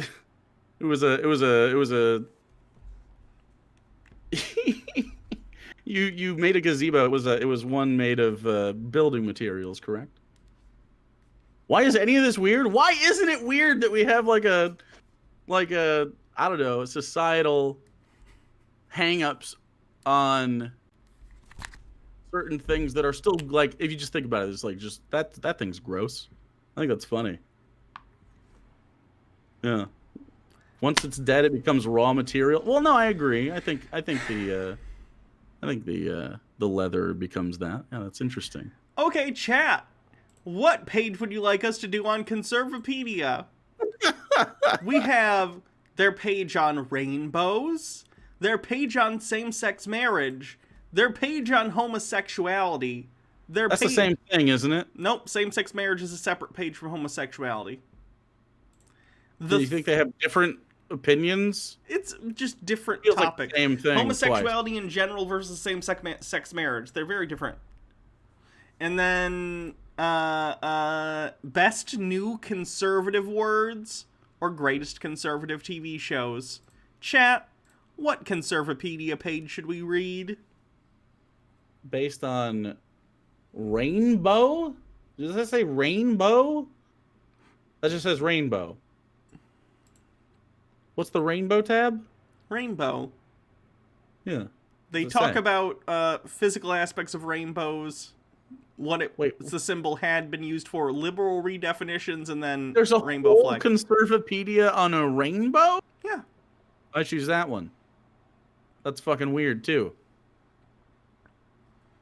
It's tough. We can probably do a couple of them. So weird. Okay, let's do rainbow, and then we'll do... What could they possibly... Like, is there hot takes on rainbows? We'll do rainbow, and then we'll do best new conservative words to see what words they think are conservative. Okay. Let me just... All right, I'm gonna guess rainbow. All right, they don't like that it's gay, because it used to be a god thing. Hold on, let me start the recording before we have this discussion. Oh, okay. All right, okay. I'll wait. Alright, it's time for another Conservapedia reading to see what the fine folks over at the right-wing version of Wikipedia think about a variety of topics. Today we're going to be starting by looking at their page on, of all things, rainbows. Jake, what do you think the Conservapedia page on rainbows is going to be about? So I assume they're going to be mad that it's gay now. That rainbows are like pride flags and shit. They're not happy about that. Used to be we're not gonna flood the world anymore. This is a reminder. I feel like in my nightmare world, it's gonna be something like it refracts white light. White is better or something. You know what I mean? That's my nightmare world where actually all of those just mean white. They're not going to do that. You don't think so? You don't think... Okay. I hope not. Don't get me wrong. Yeah, I don't really know. I think rainbows are just... It's a gay thing. Let's see. Okay. A rainbow... I'm not looking. It's actually not on my screen. A rainbow is an artistic circular color spectrum appearing in the sky. Artistic is an interesting choice of words. Yeah, those... It's not artistic. It's a physical phenomenon caused by the refraction of light through water particles in the air. Predicted by the Bible as a sign from God after the Great Flood, as explained in Genesis 9:13. God told Noah that the rainbow would remind God and mankind of God's promise never to flood the earth again. Quote, I'm setting my rainbow in the cloud, and it shall serve as a banner of binding agreement between me and the earth. Which, interestingly, we talked about that in the Bible study when we covered... Way back in the day. It's Asher. Yep, Asher was a god. I forget which religion. I don't remember if you remember. Canadian or something. He had a bow. And it was an entire. They have a very similar creation myth, and the bow basically was a big part of it. He's a war god, and it kind of dips into Yahweh in general and kind of the way that God manifests later on in the myth. Oh, and people are asking about the term predicted. They're using the term predicted because they believe in biblical history being literal, meaning that they believe that rainbows didn't exist as a physical phenomena until after Noah's flood.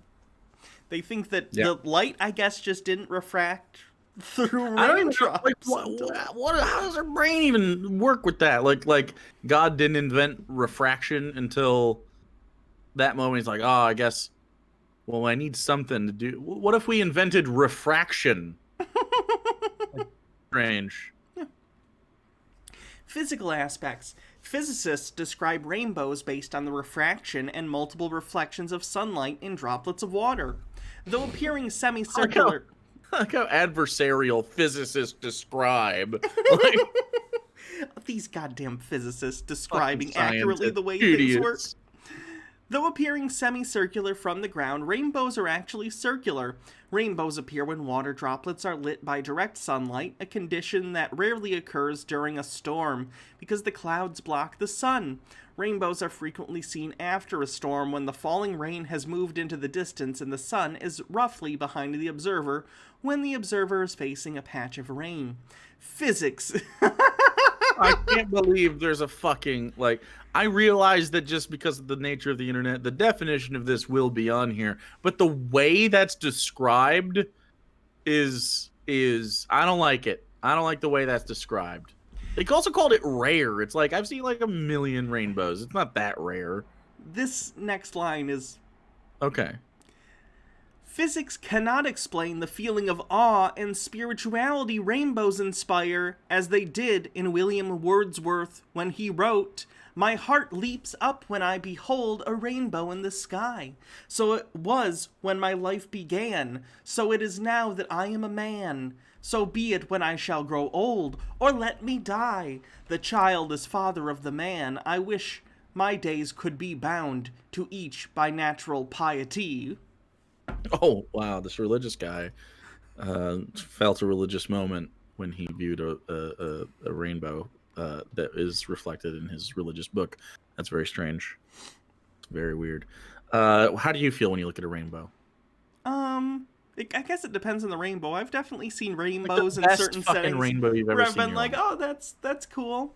Pretty, and you take your phone out and take a picture or something, or you try to remember it, and you just sort of look at it, and you're like, yeah, That's about what a it. cool rainbow. Like, Yeah. I mean, is there? I mean, have you ever seen a natural thing that puts you in awe? Because I can only think of like a couple, and most of Yeah. it was like I didn't know that was a thing, and then it like wore off on me. I've seen a couple night skies when there's been very little night pollution that are pretty beautiful.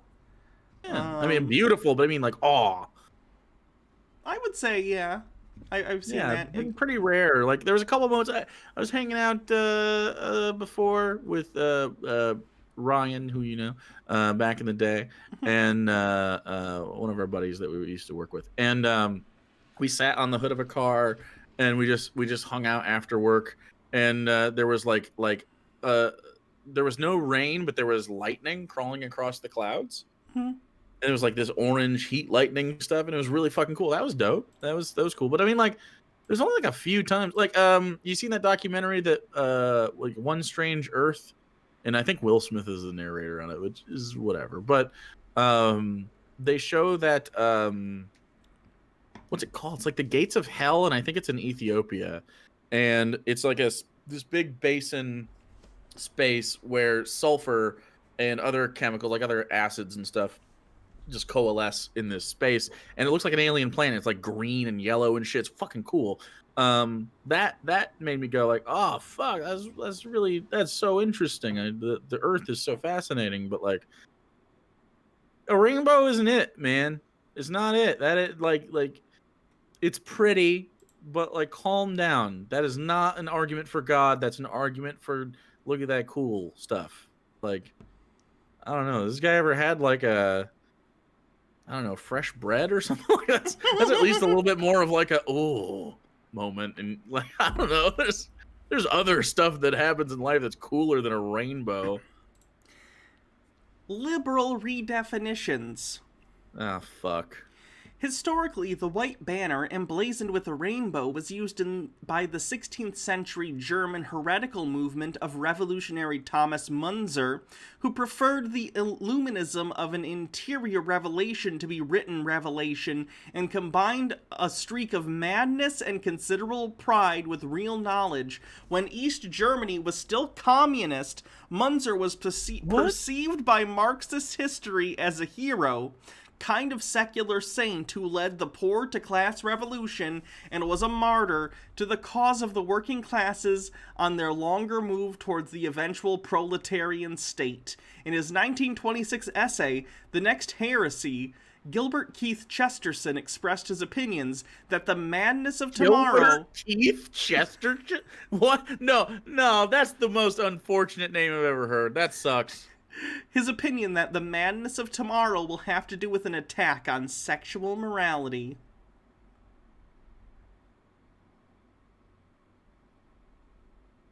I don't understand most of that. I don't understand most of it.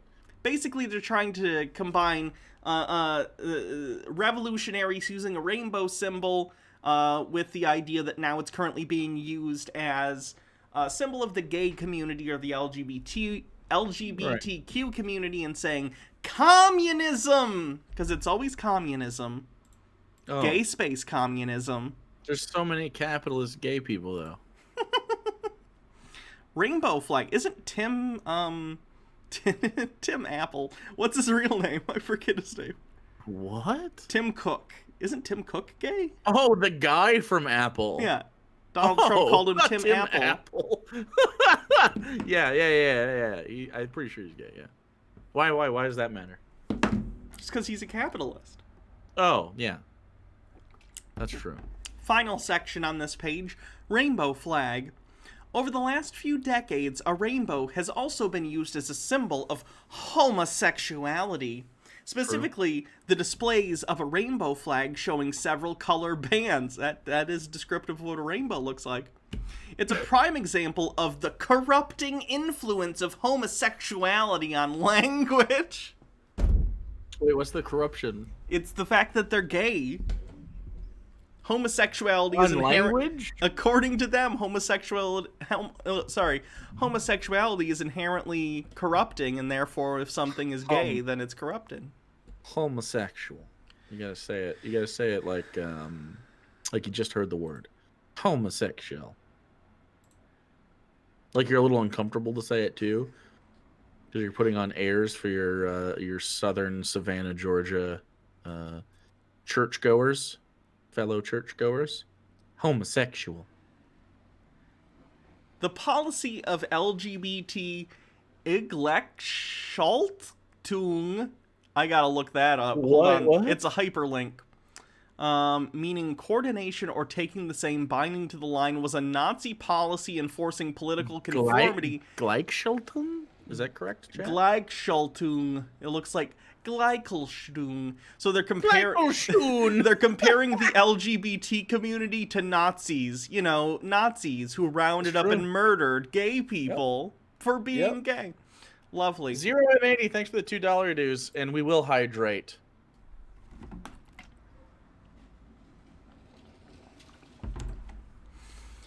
Okay, so they say the policy of the LGBT Gleichschaltung attacking the I hope that's not actually Nazi stuff that we shouldn't be saying. I mean, it's a Nazi word. It's sure. meaning Well, I mean, coordination. German. It's a German word that Nazis may have used, but yeah, that's my agenda. That's true. Bifrost was the gay Viking propaganda. That's true. Attacking the genuine Christian faith included also an effort to rewrite the Bible in the Gnostic spirit that had resulted in the so-called Queen James Bible, which is I guess it is, which is emblazoned with a large rainbow across the cover. That's hilarious, considering King James was perhaps bisexual. Get it, King. Scott Lively and Kevin Abrams argue in their book, The Pink Swastika, Homosexuality and Nazi Party, that the homosexual movement changed their symbol to the rainbow flag from the pink triangle when they tried to invest in a campaign to equate homosexuals with Jews as Nazi victims in order to exploit the Holocaust for political advantage, but were challenged with research suggesting that the Nazi Party was conceived, organized, and controlled through its short history by masculine-oriented male homosexuals who hid their sexual proclivities from the public. So this is just saying Nazis are gay. Yes, they're blaming Nazism on gay people, even though the Nazis specifically, amongst, of course, others, Jewish individuals, Romani Right. peoples, the disabled, they also targeted gay people, but they're saying also the Nazis were gay, and gay people are responsible for the Nazis. There's That's no so one fucking more. disgusting. You gotta love. Hmm. I don't know. I feel like even though they were like a stylish group from Hugo Boss, I feel like the Nazis would have had a totally different vibe if they were just a bunch of like if the leadership Goebbels and all of them were just gay, right? I feel like they'd have a little bit better like at least better messaging. Yeah. Yeah, I feel like there would have been like Okay. fun. There would have been like those parades and stuff wouldn't have been so like mute color. So the pink triangle thing, from what I understand, the reason that the gay community at large, and I mean this kind of thing is always just sort of a decision. It's usually not a decision made from the top down. Usually it's sort of grassroots that it becomes a thing. But the reason that I think the LGBT community sort of switched from using the pink triangle, which was of course used in Nazi Germany to identify gay individuals, sort of similar to how Jewish people had those stars put on them in concentration camps, or they were actually out in public, prior to the concentration camp things. But in concentration camps, they would identify gay prisoners with pink triangles. Of course, They were purple. no, they were pink. The gay community used this for a long period of time as a symbol, as sort of a taking back that symbol thing. But after a certain point, and I'm not sure the exact time period, probably in the 60s and 70s, they started using more of the rainbow symbol to get away from the tragedy aspect and make it more an empowering, all-inclusive symbol of, like, the LGBT community. Sure. Not this nonsense they're saying about trying to divorce gay people from Nazis, I don't know- because no one I don't know if you associates gay people recall with this, the Nazis but, in that way. when Teletubbies came out, they thought that one of them was like secretly gay coded because it was purple with an upside down triangle on. I don't remember what it was called, but that was like a huge, like they're like, this is the gay agenda with the kids. There's a I knew purple there was one- Teletubby with the. I knew with there was the one because they had like thing. a purse or something, and they were like, "Oh my god, that Teletubby's gay because they have a purse." What is the Teletubby? Just are the Teletubbies gendered? I don't even I know. actually don't know. Are the Teletubbies still a thing? There's no way that's a thing. I don't still, think right? they are. I mean, they still play the reruns, I think, on PBS, but I don't think they make new ones. I don't think Anyway, I've ever watched an episode of that. I know there's a weird sun baby. it is. It's creepy. Do they have rainbows? I actually don't remember. I haven't seen it. The in sun a long time. baby is the photons that go through the refraction. So all rainbows are gay babies. That's true. The term rainbow has also been used by left-wing political pressure groups to refer to their agenda of multiculturalism, specifically the groups led by Jesse Jackson, the Rainbow Coalition, Oh shit. and Lenora Fellini, the Rainbow Lobby. In both of the above contexts, the rainbow is misused by liberals as an alleged symbol of diversity. Christian authors refuse the rainbow as a symbol of pride, remind that it is a promise of God, and call for redeeming the rainbow. Can you Isn't imagine? Jesse Jackson a reverend? He is. Can you imagine the hubris of trying to claim a natural phenomena like light refracting through the atmosphere as a symbol for your religion and no one else can use it? That's true. Okay, if you could monopolize one natural phenomenon for this show, what would it be? Sunsets. Sunsets? Mhm. Because they're pretty, or because of sundowning? Because they're pretty. Why do you think for sundowning? Well, no, you're usually a very negative person. I don't know. You went beautiful with it instead. Okay. I'm not as negative as I used to be. You're pretty negative. I'm glad you're working on it, though. Sunsets are beautiful. I'd rather see a sunset than a sunrise. Great. Now we have the other page. What do you mean great? What do you mean great? How do you not? What? You're very flippant today. Very flippant. Yeah. Not engaging with shit. This is your negativity at work. This is that bullshit. I'm negative because I didn't want to engage with your conversation on necrophilia. Wait, what? No? With sunsets and sunrises and shit like that. Okay, all right. Go ahead, do your thing. I was just put off because just carry on, just carry forward. I was just put off because you called me profoundly negative. Wait, did I say profoundly negative? I'm using that describer to say the way you were talking about the way that I am. You are often a very negative person at times. Yes, that's true. How's that not true about you? Do you disagree with that? I think I often am, but I don't think I am as often as I used to be.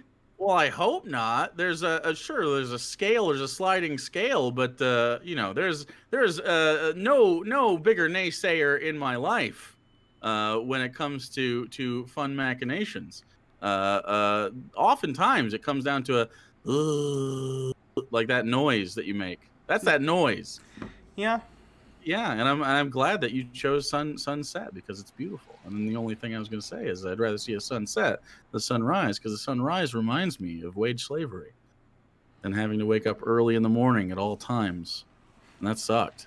I don't like sunrises, especially if you have to like drive east in the morning. That's a rough one. I don't like driving into the fucking sunrise. I remember having to get up when we had the last real job. Well, I guess after that I had one more quick real job that I had for like a month.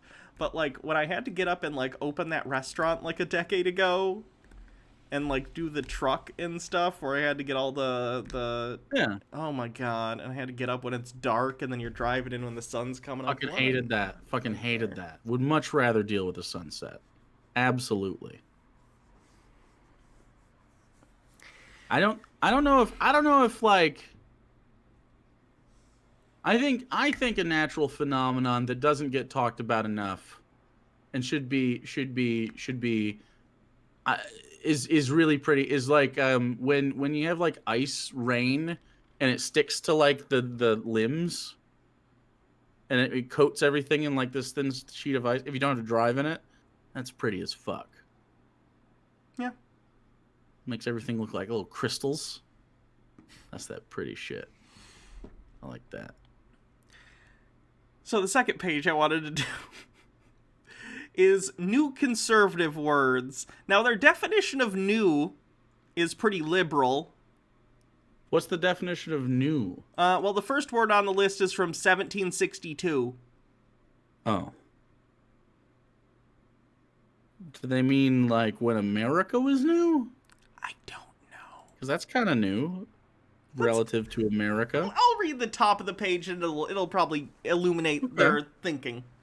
All conservative terms expressing conservative insights originate at a faster rate and with higher quality than liberal terms do. Surprise, there's no citation for that claim. Conservative triumph over liberalism is thus inevitable. Again, no citation. Each year, the English language develops 1,000 new words. The King James Version of the Bible contains only about 8,000 different words. Many good words have developed since. Ooh, remove that sentence, editors. Many good words have developed since. That's like an elementary school paper when the teacher's what is this sentence for? This isn't helpful. You're not describing anything. I don't... What do they think some bad words have been developed too? What do they think a bad word is? What's the worst word that's been invented recently? Gay marriage. Oh fuck. Transgender. Trans no, what do they say? They say a different word. Desegregation. It's like transgenderists or something. Oh god, do they say transgenderists? It's something like that. It's like where they apply like a philosophy almost to it, like you're a transgenderer. Yikerinos. Yeah, that's pretty strange. Powerful new conservative terms have grown at a geometric rate, roughly doubling every century. I would imagine, if that is true, I would imagine most new verbiage is growing at that rate. For each new conservative term originating in the 1600s, there are 2 new terms originating in the 1700s, 4 new terms in the 1800s, and 8 new in the 1900s. For a pattern of 1, 2, 4, 8, this suggests that the future will be increasingly conservative. Wait, what? That's no way. No, stop. Why? Wait, you can't get increasingly conservative. No, you can't. There's not because the implication of conservation and being a conservative means you have a limited scope of things that you are conservative about, and if you adopt more things to which you hold, you are expanding the definition inherently of conservating. Wait until you see conservation. Wait until you see the words that they consider to be conservative words invented and basically owned by conservatism. Are you ready? The first one's amazing. I'm very ready. The first word that is a conservative word comes to us from 1762, and that is the term AM, meaning before noon in Latin, ante meridium. It became popular as much as AD did. Also, a morning work ethic is a conservative concept. Oh, okay. Fuck it. I don't care. Fucking. You can keep it. I don't care. It's yours. Deal. That's so fucking stupid. That's the dumbest thing. That does this mean PM is a liberal word? Good. Do we get PM? We each get an equal slice of the day. Fuck it. I don't know. That's so stupid. What do leftists get? A combination? Ooh, I wonder if they do 6 have p.m. to 6 a.m. We gotta find out if they have a list of liberal words to look at some point. Usually this site has, like, if they have a list of conservative things, they have a complimentary list of liberal things. Liberal words? Equality. 1794 gave us the word accountability, the willingness or obligation to be held responsible for one's actions. Oh, really? Fundamental you think conservatives like this fucking one? A fundamental conservative ideal, unlike liberals who believe that society and not individuals is responsible for their wrongdoing. That is... Okay, no, this is just cancel culture. Maybe I said the N-word, but it's cancel culture's fault, not mine that I'm facing responsibilities. Nope. That's absolutely cancel culture. You can't... Accountability is not when you hold me accountable. It's when I hold you accountable. 1660 give us the word accuracy. Conservatives strive for accuracy, while many liberals are masters of deceit. Okay. Look. Which is why, by the way, conservatives love fact checkers so much. They love to have it confirmed that they tell the truth all the time. Donald Trump won the election in spite of facts. Fact. This one annoys me. 1864, Achilles' heel. Wait, what? No, 1864. No. That was Homer. God damn it. An allusion to Greek mythology. God damn. What do you mean 1864? When the fuck was that? When was the Iliad written? What the fuck? This is 8th century BC. 800 years. BC. Goddamn. Traditional dating says 1184 BC. Wait, was that just Troy the city? Probably Troy the city. Yeah, that's awful. Oh God. Okay, that one got me. That one got to me. I'm pretty mad now. That's pretty upsetting. 1915. Activism. This differentiates conservatives from inactive people. This term might have originated in connection with prohibition and the efforts to pass the 18th Amendment. Imagine attaching your political movement to the prohibition of alcohol and being proud of that. Yay, we did prohibition! That was an abject failure and led to the rise of organized crime in the United States. We did it! Well, I also like that they're saying organized crime is pretty based. I like that they're saying that prohibition of alcohol is the first time activism was a thing, and not, abolition of slavery, abolitionists. And I'm not even saying that's first. I'm saying that was before, right, though. Like, first, activism has been a thing in representative democracy. The French Revolution is a good example of this. Sure. Yeah. I mean, there were lots of activist stuff. I don't know. That's just so stupid. Although, maybe they mean this specific word being used. Maybe it wasn't used before that. I guess I'll give the benefit of the doubt, but I don't know if that's even true. 1967. Aerobics. Invented by Christian Dr. Kenneth Cooper to describe his self-help program to improve health. He gave the title Aerobics to his groundbreaking book in 1968, and eventually it revolutionized attitudes towards exercise. Now look, aerobics, great. I'm glad, and sure, that guy apparently was Christian.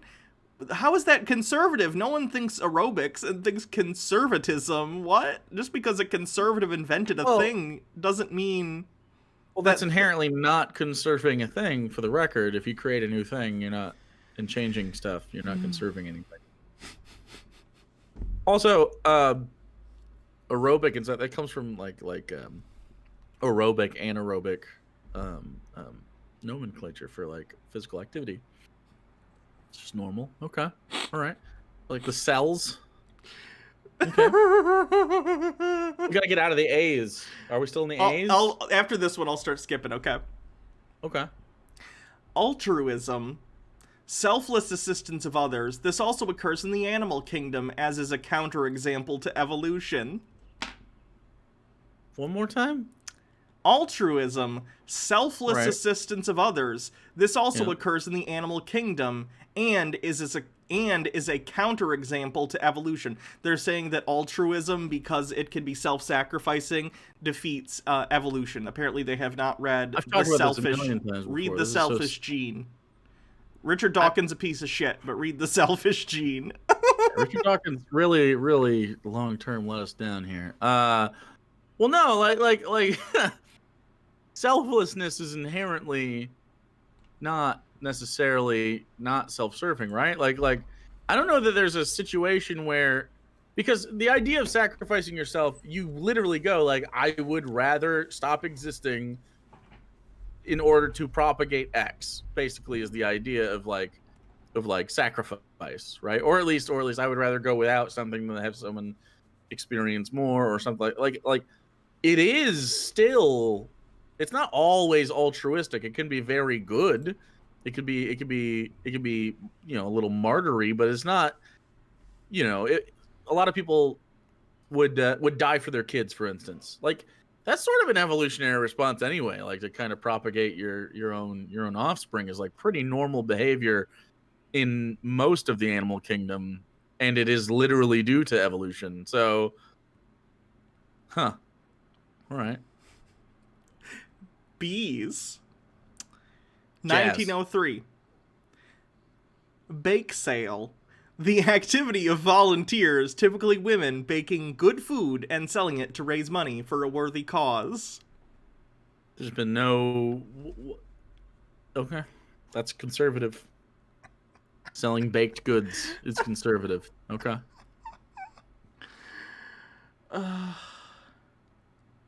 What kind of baked good's the best baked good, though? Brownie. Okay, is that a liberal or a conservative treat? It's liberal. It's liberal. A blondie is the conservative one, for obvious reasons. Here's one. 1913. Bootstrap. Unaided effort, personal merit, hard work. Unaided effort? Bootstrap is literally a thing to aid you in your effort to put on your boot. The ironic thing is that pull yourself up by your bootstraps started as an ironic statement. Right. And often is used as such now. But it started as a statement of, oh, I'll just pull myself up by my bootstraps because it is an impossible thing to do. You can't pull yourself up by your own bootstraps. You need leverage to do that. But then conservatives co-opt it as an unironic thing because they're idiots. Shoehorns exist as well. What's superior, bootstrap or shoehorn? Have you used a shoehorn before? They're pretty I'm rare. gonna say actually. shoehorn. I've used shoehorns before. My grandparents had one. What? Whoa! It's an Do old we people have the same thing. grandparents? I think we would know if we were cousins. Well, maybe we just had the same grandparents and we're not cousins. Maybe one was like colloquial grandpappies. Anyway, yeah, shoehorn. Surprisingly easy to put your shoe on with. Surprise. Shoehorns work. Tested. 1930. Charisma. Literally. No! Come on! Literally, a gift from God. Charisma is a personal magic of leadership found in conservative public figures, but beware of the liberal tendency to put style before substance. Alright, dude. Okay, dude. I'm pretty mad about that one. We're very charismatic. And we're not conservatives. Does that mean we have style over substance? Are we only style? I wish I had style. No, people, first thing they think of is Hannah. It's a stylish person right there. Real style. A style icon. What do you think is your go-to style icon? Like, what do people... Purple. Purple? I was going to say hats, but yeah, purple works. Most of my hats are purple. Well, okay, purple hats 1, then. 2, 3, 4 of my hats. Have you seen this, by the way? Have you seen this hat that I got? Well, now I have. There it is. Oh, yeah. I have this hat. I gotta get the brim somewhere that's better. Is this the hat part? Are we now doing hats? This is the hat part, yes. Okay.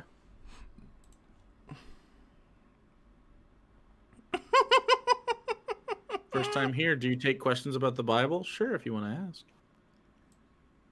I will. 1970s. I'll give this one as a conservative word because it's complete nonsense. Okay. Corporate socialism. The tendency of large corporations to act in a socialistic manner at the expense of a meritocracy and productivity. It's interesting to me how many people misunderstand what a meritocracy means. Yeah. And how in a socialist situation you would get a truer meritocracy, right? So basically the idea is no unjust hierarchy within anarchy, right? Anarcho-socialism or whatever. And so that implies, of course, just hierarchy, which would literally be meritocracy to a more pure degree. You would understand someone's value based on their actual ability to do the thing that you need them to do and the benefit that provides to, insert community, workplace, household, whatever you got going on. And then you would have a no barrier to achieve that thing except for your own aptitude in that. Mm-hmm. That's meritocracy. Like, and if anyone's a capitalist in here, the way that meritocracy is obviously not how we operate is, capitalism of course tells you that you put in some work and you get money back based on that work, which is obviously not true, because a lot of you have had jobs where you were underpaid and you realize this. Also, just in general, like say for instance, you're very brilliant, you're a very smart person, and you're like, I want to be a doctor. And then you go and you do that and you become a doctor. Now consider the idea of you trying to do that same thing without any money whatsoever and not being able to secure the loans necessary to go to college for that thing. That isn't meritocracy. That isn't how that works. Capitalism prevents true meritocracy because it's not the best people that rise to the top. It's the people that have the means to rise to the top. Now there's some outliers, obviously, like, oh, hey, I made it and we made it out of there. And we were successful. But I mean, like, this is not to describe anything we do as meritocracy or even adjacent is pretty fucking untrue. Super capitalism. 2000s. Cyberbullying, a type of obnoxious and hurtful liberal behavior on the internet. Why is it liberals? I introduce you to the 45th president of the United States. I mean, like, were these the same people that fucking bitch about, like, safe spaces? It's like, Safe spaces are always like they make so much sense. Like, why are you upset that someone wants to be in a place they feel good at? Like, isn't that like your house? Is your house not this thing? Do you not have like what's a man cave to these hyper masculine conservatives? Is it not their safe space? Like, very fascinating. Dumpster diving? I saw dumpster diving.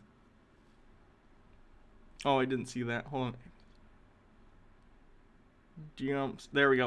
1982. Searching through dumpsters for food or other material that can be used rather than discarded. First known use. Quote, restaurant and store owners have complained about drunks panhandling during the day and dumpster diving through trash at night. It's also a popular method used by watchdog groups. They rummage through the trash of organizations they consider to be corrupt, hoping to find evidence to use against them. Televangelist Robert Tilton's ministry was brought down in such a manner. Thousands of prayer requests with all the donations removed were found in the dumpster of his attorney. So they're admitting, how is this a bad thing? If they were brought down, that means they were corrupt in some way, right? Yeah, and also, you're describing people who are desperate and hungry searching through restaurant dumpsters. Am I supposed to be like, those damn homeless people trying not to starve? Yeah. I mean, you've seen homeless architecture. Did you see that thing the other day? It was a bench and with the wheelchair accessibility. Yeah, the wheelchair, and they were like, "Oh no, it's just got wheelchair accessibility," and it had like, it was instead of a long bench. For those who haven't seen it, there was just two benches, and in the middle there was a space. It's like, it's hostile architecture to get homeless people to not sleep on a bench. As if wheelchairs are already benches. Wheelchairs are a chair that you wheel around in. It's already a seat. Yeah, it's already that. You've accomplished that. There's nothing else you can do besides anti-homeless architecture is easily one of the most disgusting things that this society does, besides ensure or enable homelessness. Oh, but God. like it's just so fucking antithetical to like decency in general. It's so fucking gross. The irony in this one is so bad. This one is from 1714, and they're claiming this is a conservative word, and I think it is, but not for the reason they think it is. Egotism. Their definition is the root of atheism, as explained by Paul in Romans, the root of depression and anxiety also. No Freud there? Nope. Oh, okay. I guess that's egoism, right? Not egotism. Yeah, they're different. They're taking Fairy Tale 1749. They just get that now? Yep. I'm fine with conservatives having that. A fanciful fictional story, sample usage. Quote, evolution is a fairy tale for adults who don't want to read and accept the logic of the Bible.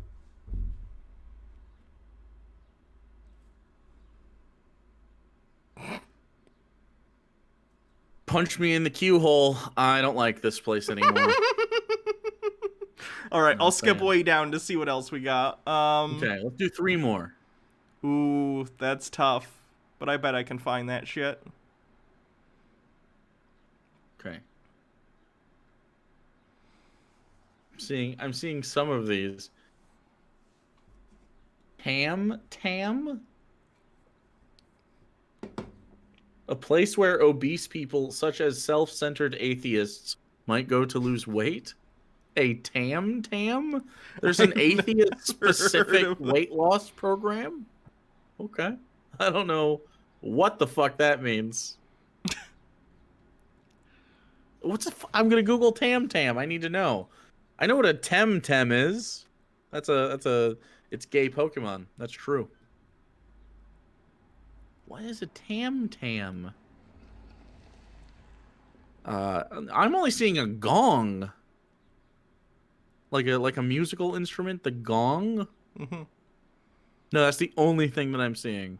Very strange.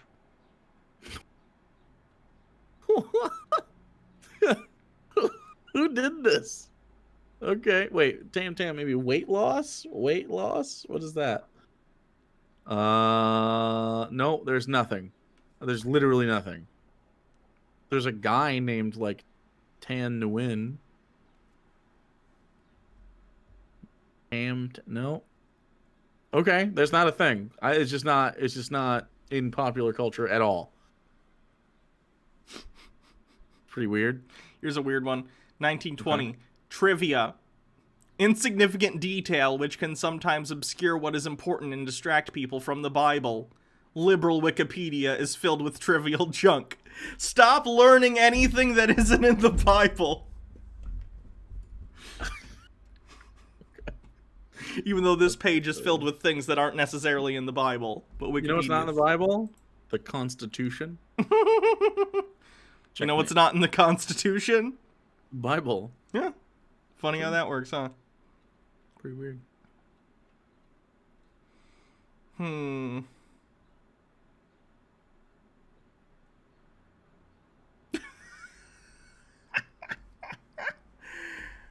This is the last word on the list, and I'm not sure why it's on the list of conservative words.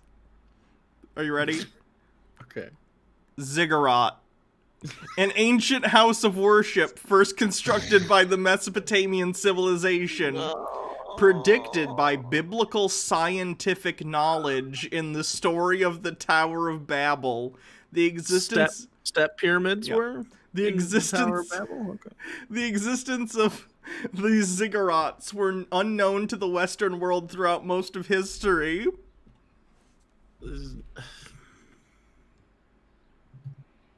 There's so many step pyramids. It's not very hard to understand why human beings would be like, what if we stacked some blocks? There's pyramids all over the world. It's a pretty common thing. Yeah.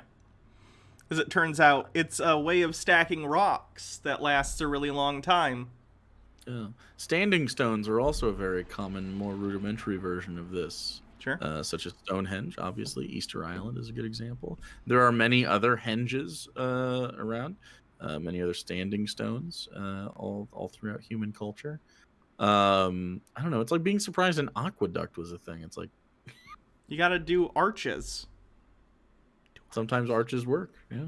You know what's interesting is arches confounded medieval architects for a really long time.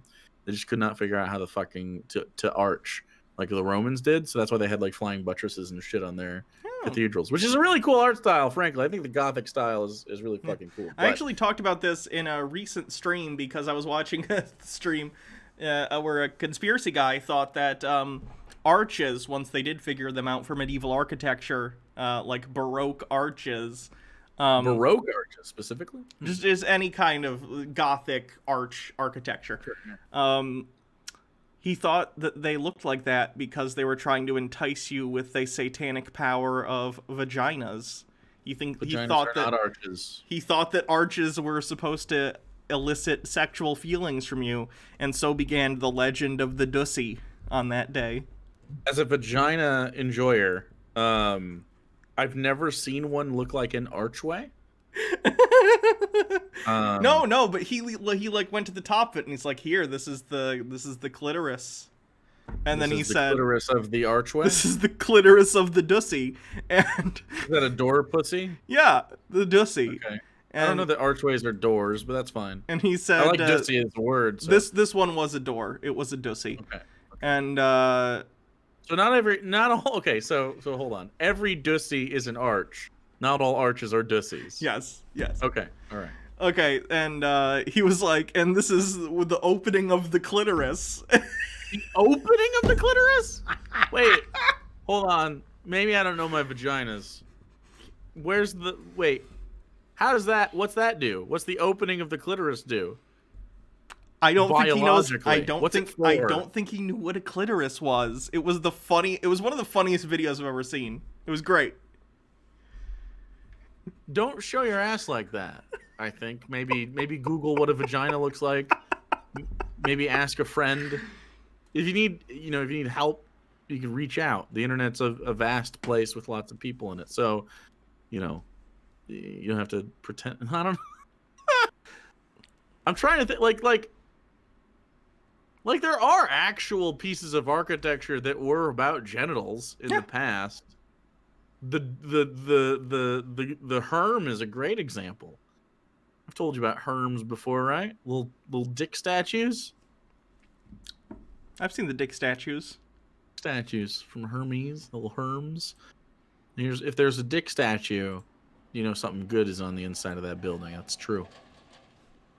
True. Sometimes they would be like, here's a brothel, here's a dick statue. You know what bugs me about Conservapedia?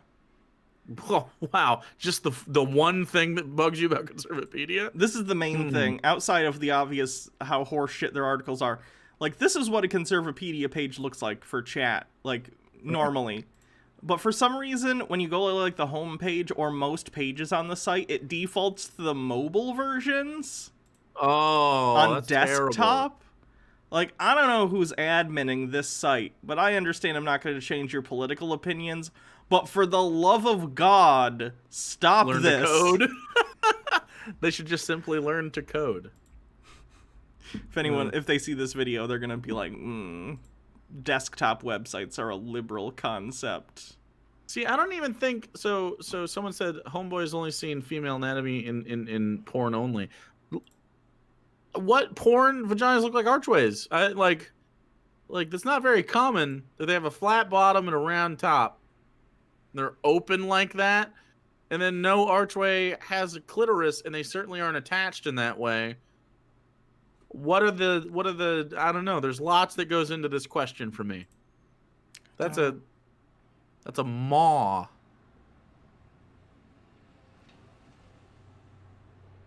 Is it Mike Pence? Did Mike Pence write the archway thing? Might have been. I just saw this really funny thing. The page for Young Earth Creationism is a full page.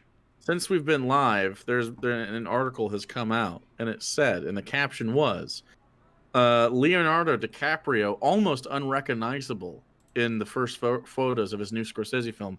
And there is the photo of Leonardo DiCaprio being unrecognizable in the film, if you want to look at that. Okay, you sent me a link on Discord. I just sent you a picture. It's just fucking Leonardo DiCaprio. Completely unrecognizable. Can't tell if Leo is the woman on the left or the one who looks exactly like Leonardo DiCaprio. Like, he's old Leonardo DiCaprio. It just looked like Leonardo DiCaprio, but he hasn't showered in like 3 days. What the fuck are they eating though? I actually need to know this question. What is that? It's like porridge of some kind. It's like old. That's chocolate malto meal. Bringing it back to the beginning. Okay. Bringing it back. That's not a good. He's always so sad in Scorsese movies. He's a sad guy. Can we bring back ponchos though? Did they go away? You can wear a poncho. Nah, but like as a fashion statement, I feel like we should wear more ponchos. I feel like those are real nice. It's like, it's not a hoodie, but it gives you the hoodie flavor. But like, it's like, ooh, is that a gentleman wearing a poncho? Ooh. But he has tales to tell. You know what I mean? It's like mysterious. Ponchos are like pretty mysterious articles of clothing. I don't feel like normal people wear like, just like a poncho around. Just wear a poncho. Just wear a poncho. Right, I know, but I feel like people would be like, look at that guy in that poncho. I feel like then you're like, ooh, it's titillating. Ponchos are interesting. You think ponchos interesting? How many ponchos have you seen in life? Probably. And I don't mean like the rainy ponchos. I don't mean like that. Probably 3. Like that's what I'm saying. They're not super common. I've worn a poncho. Like what? Like 3. You've seen 3 ponchos in your life. They're like a totally normal piece of clothing. They were all from the same person, though. So I think I own a poncho one person somewhere. Wait. You had one person that wore ponchos regularly in your life? Yeah. I had a professor that wore ponchos. Okay. And she was very fascinating. Sure. I think ponchos make you more interesting. I think that's a fact. Then wear a poncho. Well, I don't need one. I'm just saying like I'm not saying I want to be more interesting with the poncho. I'm saying ponchos, that's an interesting person. That's a person that understands like their quality. We need to bring back top hats. Top hats are pretty cool. I'm looking cloaks. Cloaks. How many fucking people wear cloaks? I own a cloak. Do you wear it around? No, I wear it for streams. That's what I'm saying. I'm looking for a corn poncho, but all I can find are candy corn ponchos, and that's not. I don't want that. I don't want that. I need like an actual poncho. No, not the plastic rain ponchos. Those don't count as ponchos. We know that's just a headless raincoat. And then if it has a hood, it's just a fucking raincoat. Just because you can zip up the front. Who gives a shit? Yeah, all of these are like not what I'm talking about so far. Some of them are just like they're just basically just like cardigan style material. No, the one that like it's gotta have like designs and tassels. There was a guy. Who was that? I don't know. There was like a singer that used to do the poncho action. Also suspenders, guys. Anyone actually? I was gonna say guys wearing suspenders, but no, literally anyone wearing suspenders looks really good. Suspenders need to make a comeback. I like that look. The big buttons on them. I'm not familiar. Suspenders? Oh, with the big buttons on them? Well, they have the button, so the pants are designed to hold suspenders. They have buttons on the like front part, and then it loops around the button, and then they sort of like pull up in a Y shape. And oh man, yeah. If you hit the random page button on Conservapedia, it'll only work once, and then it just keeps reloading the same page that you hit the first time. God, who coded this shit? What's a serape? Now I need to know what that is. That's greater than a poncho? We'll see. We'll see. Serape. Is it a serape? I don't know. I assumed it was. That's just kind of like a deluxe poncho. What's the fundamental difference between a serape and a poncho? I'm seeing a poncho in my head. Is it because of the multiple colors? You know what's interesting? Central and South American, more Central American individuals created the poncho, which is the same technology as the kilt, and they decided to wear it on top. But the Scottish decided to wear it on the bottom. They just made the head hole bigger. It's not different. I don't care to argue with that. Men's clothing suck. I mean, I guess. It can. I mean... Just wear ladies' clothing. Come on. Yeah, wear what you like. Yeah. You know what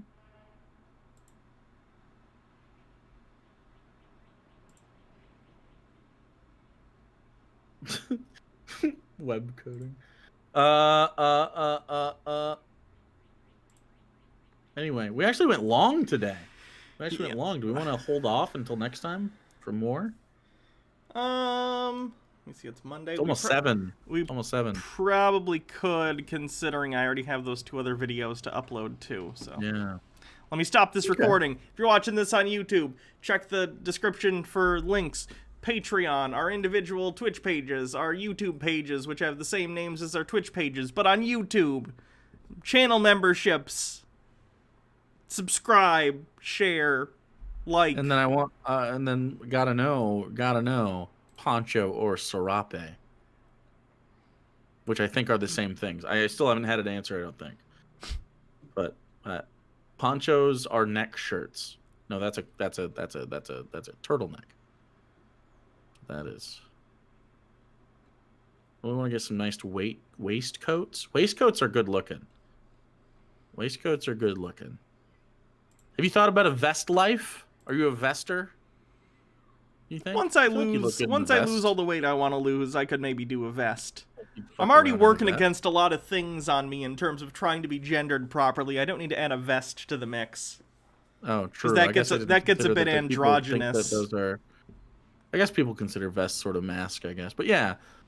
I don't know. Vests. Although they make really, really flowy vests and shit. Like, they don't have to be button-up tweed, like, you know. You know what's annoying? Open. I'm getting electrolysis done, and it's going really well. Like, the hair itself is actually... I'm seeing major progress on the amount of hair. But, like, the process itself is causing, like, lip darkness on the skin. So I'm having to exfoliate. So even though my lip is, like, actually quite smooth. Hold on, let me... We're going to get a smooth... On a scale from 1 to 10, how smooth? 7 smooth. It's quite smooth. But the darkness of the skin itself because of the electrolysis, is making it look like I have an actual darker 5 o'clock shadow than I would even typically have. So it's annoying. So Is that a known side effect of that? Yeah. So I gotta exfoliate until the skin. You gotta buff it out. Yeah, basically. But wouldn't that be? Is it just? I mean, I don't know how it works, but I feel like the trauma to the flesh would be not good either. I don't know. Not a dermatologist though, so I'm sure you have good advice. Now I'm told. Okay, so I have another friend, Elise, who's going through a similar stage with electrolysis, and she takes like painkillers after. Do you take painkillers like big time? I put on topical analgesic prior for the. Just topical though. You don't take like any other thing. No, I probably should. Oh, why are you in agony? Yeah. After it's agony. It sucks. I wouldn't call it agony. It's uncomfortable. The uncomfortable part, the part that's agony, is during the appointment, not so much after. Yeah, I hear that's not great. Oh yeah, I need to stop the recording. Bye, people on YouTube. We're gonna finish up. Oh, this I stream. thought you already finished that when you did the thing. I was gonna, but then I forgot to hit the stop button. Well, now you know about that stuff. You're welcome. Okay, that part's done. This is why you'll be sad when we ditch the masks. We'll just keep wearing the mask then. The masks have been amazing. People will let you wear a mask still. I don't think anyone gives a shit. I think masks are here to stay, which is good because I think they're useful. And it's part of culture that maybe we should have had a long, long time ago, much like our friends over in, like, I know Japan does it a lot. I'm pretty sure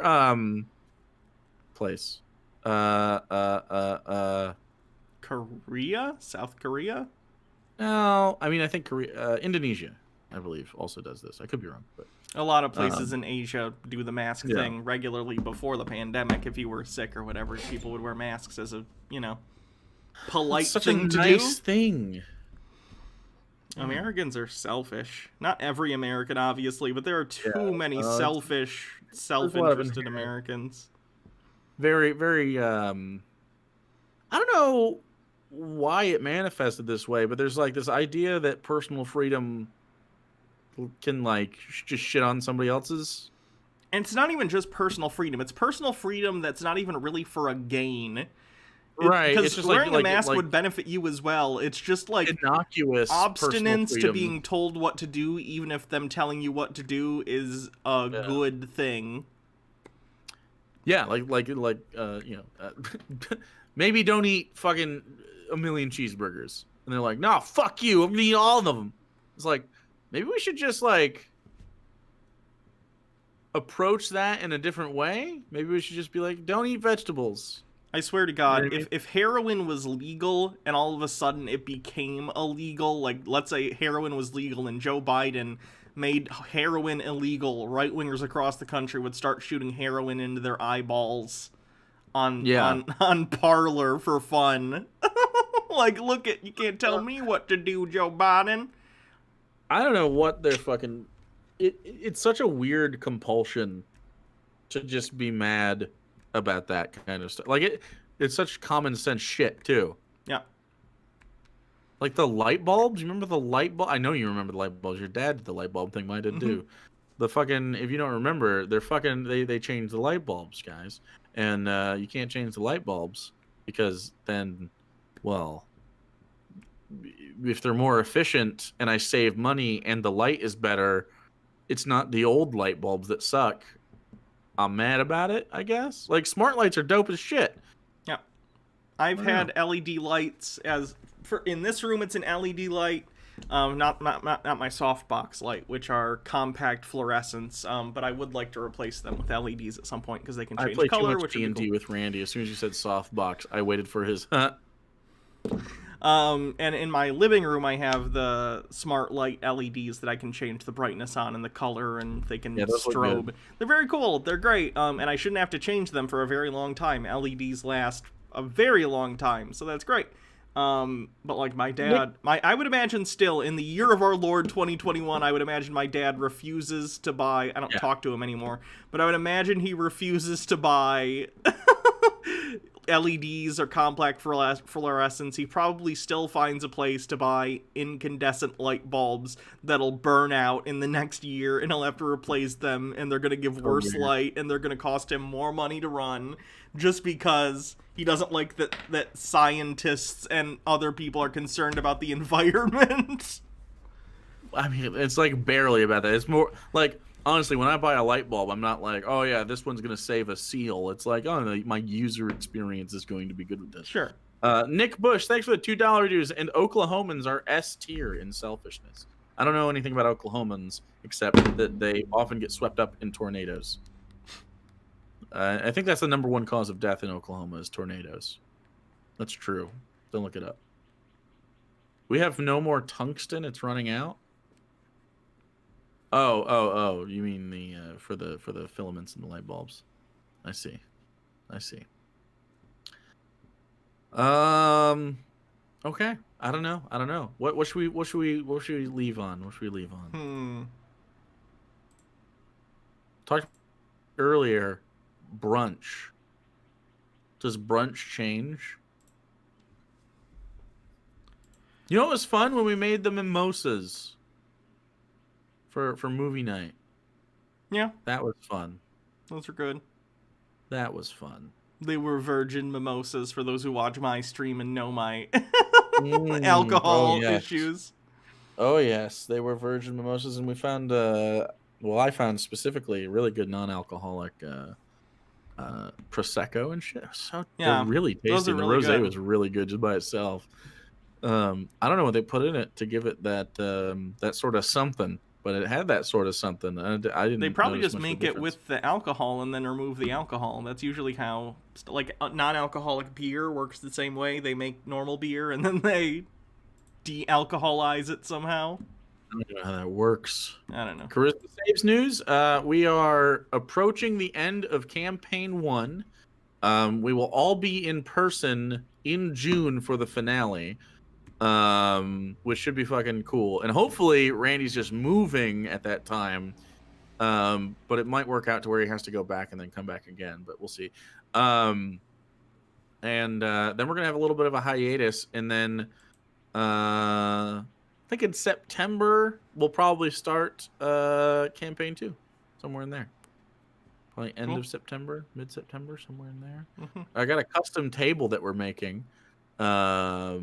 It should be really great. eLive is going to be just electronic for the foreseeable. It makes no sense to have to shift everyone around for when we play that because it's so much easier to do online.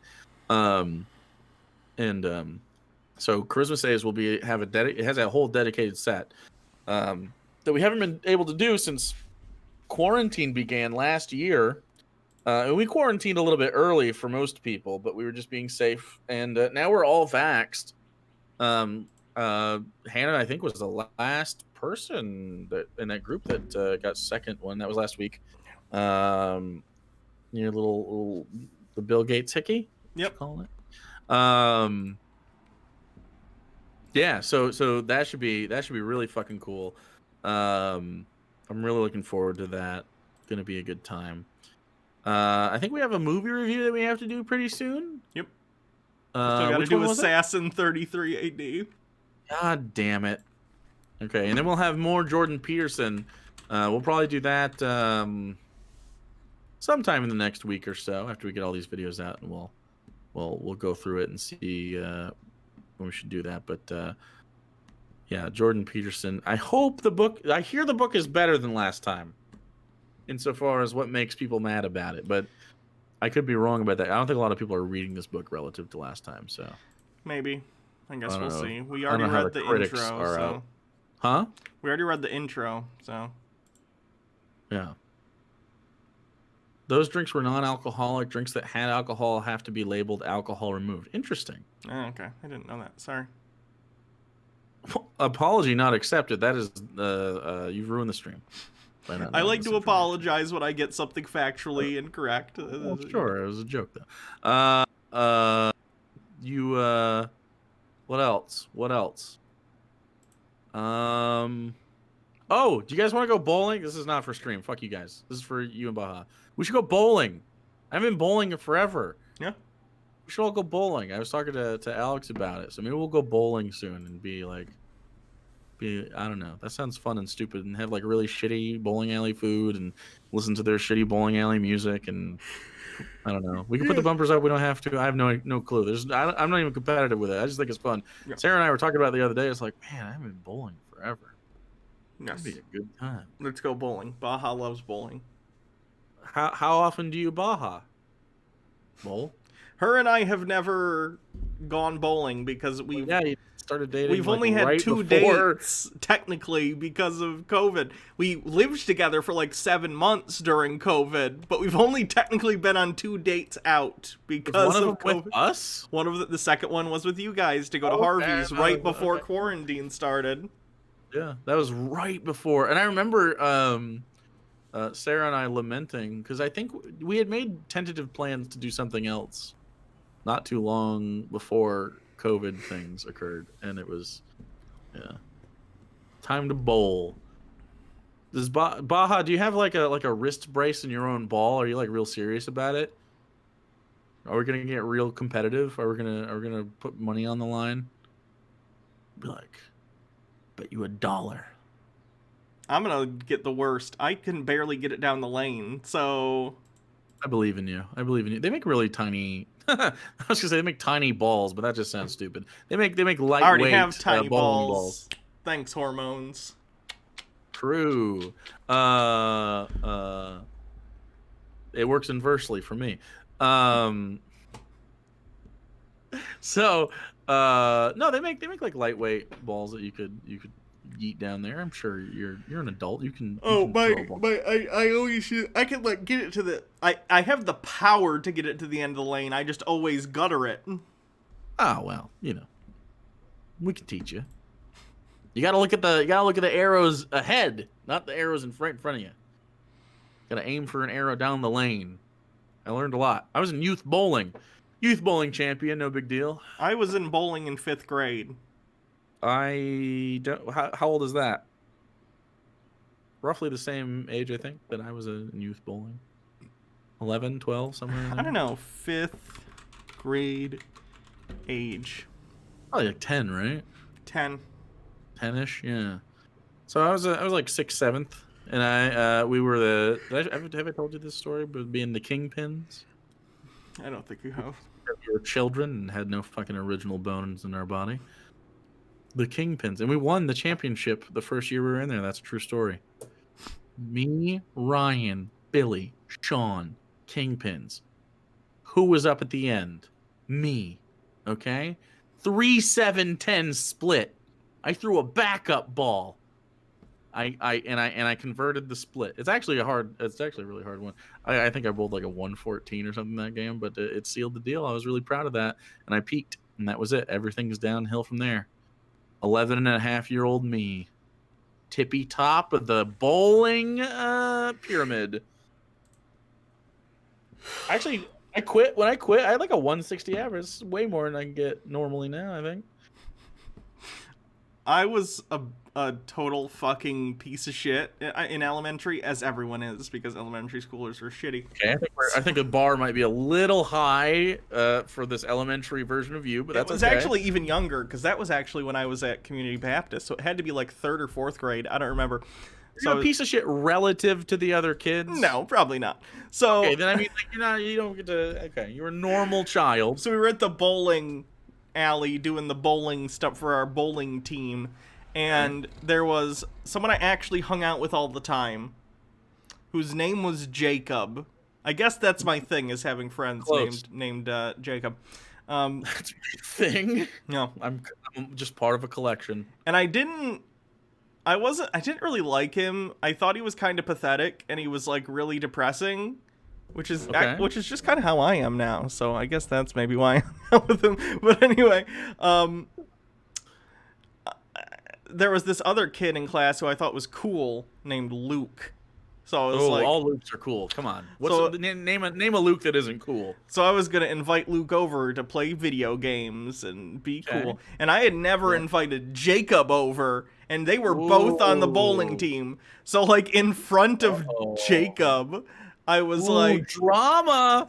went to Luke and I was like, "Hey, do you want to come over on such and such date to play video games?" And he was like, "Sure." And then almost directly afterward, Jacob comes up to me and is like, "Oh, I could come over sometime too." I'm a kid. Yeah. So I was like, no. "Nah, I don't really want to hang out with you in my That's house." amazing. That's so good. That's great. My mom was there too, and she was mad at me afterward. She was like, hilarious. "You can't do that." He did. Honestly, though, I did eventually hang out with him outside of school. And how was it? Yeah, see, it was a good call. You knew your instincts. I was right, damn it. You got to ride with those instincts at that time. You know, you intuited it. It wasn't a fit, and that's okay. Never mind. Yeah, that's like when I made that girl cry. Yeah. Yeah. Remember when you said someone's like, that was so funny. That was so funny. You were such a savage little beast back then. Is this about the time I made that girl cry? Made some girl cry, and you're basically like told her like God is dead. You have nothing to live for. Yeah, like, I was fucking amazing. It was so funny. I was such a piece of shit in high school. I can't. I mean, you were technically right. The way you delivered it was so crushing. I was such an edgy atheist dick bag. So good. She was like the most innocent, like she clearly hadn't really thought about religion, and even if she had, like it's none of my fucking business to just unprompted talk shit to people about their religion. But I just went in on her. I was like, you're stupid for believing this. Oh my god, how fucking embarrassing in hindsight. So funny. I'm so glad I'm not a shitbag anymore. At least not in that way. That was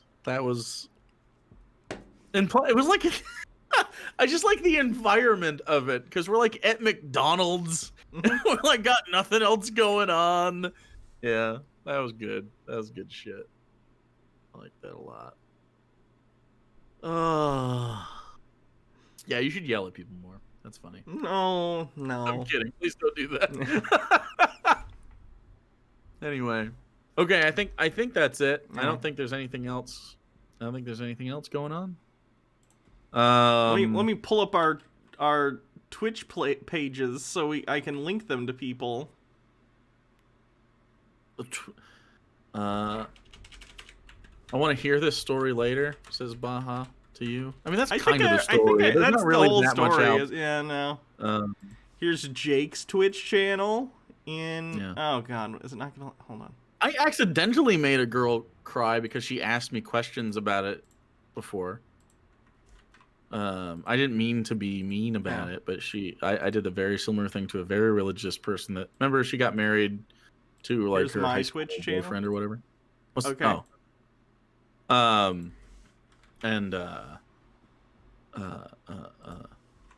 She was like, okay, what do you think the afterlife is like? And I just described I don't think that exists. And here's my YouTube channel. I'm listening. She asked more questions, and I think you're behind anyway. Like I think that the chat is going to get it at a different time than they hear you say it on streaming. Anyway, and she asked, how what I think about stuff. I was like, oh well, I actually think heaven's a little messed up if I'm totally honest. And then I just kept cleaning and stuff. She's like, well, what do you think is messed up about it? And I told her, and she fucking cried. And I was like, well, you're not even like the person you are. Like there's like all the things that you do in life don't really matter if you can just be like, either if you're forgiven like a Catholic, or if you wouldn't lament the people you lost and that are in hell, then that's not the people that you don't love them anymore, right? Like, you're not the person that you are. I don't know. It's just one of those things where you asked me a question, then you cried about it. I don't know. I didn't mean to make her cry. I didn't feel that bad though, because of the way she kind of approached that. She was a little snotty about it. She's like, well, what do you think? Like, I don't know. You're asking me, man. You're asking me.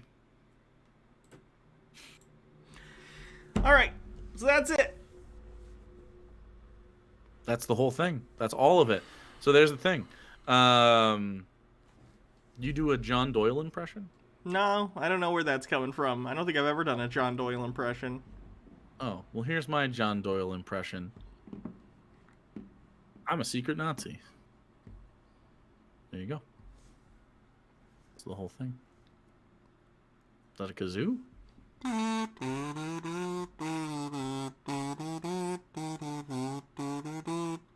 Up above.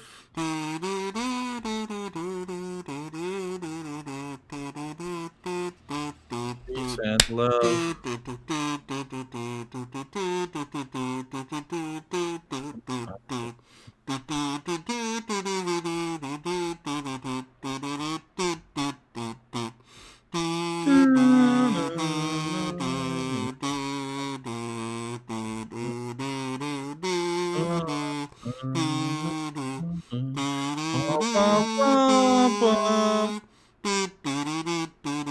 I like music number C or letter C personally. That's my favorite one of the.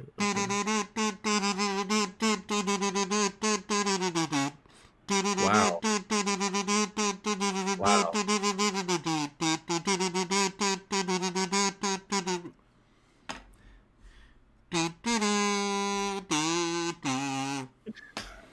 Is that Wagner? That was our theme song from back in the day. Oh, really? Okay. Oh, we're still going. All right. I'll be subject to this. That's okay.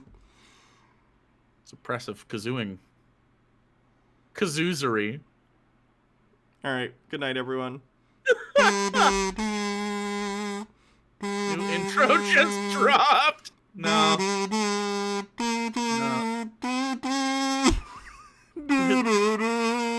At no expense.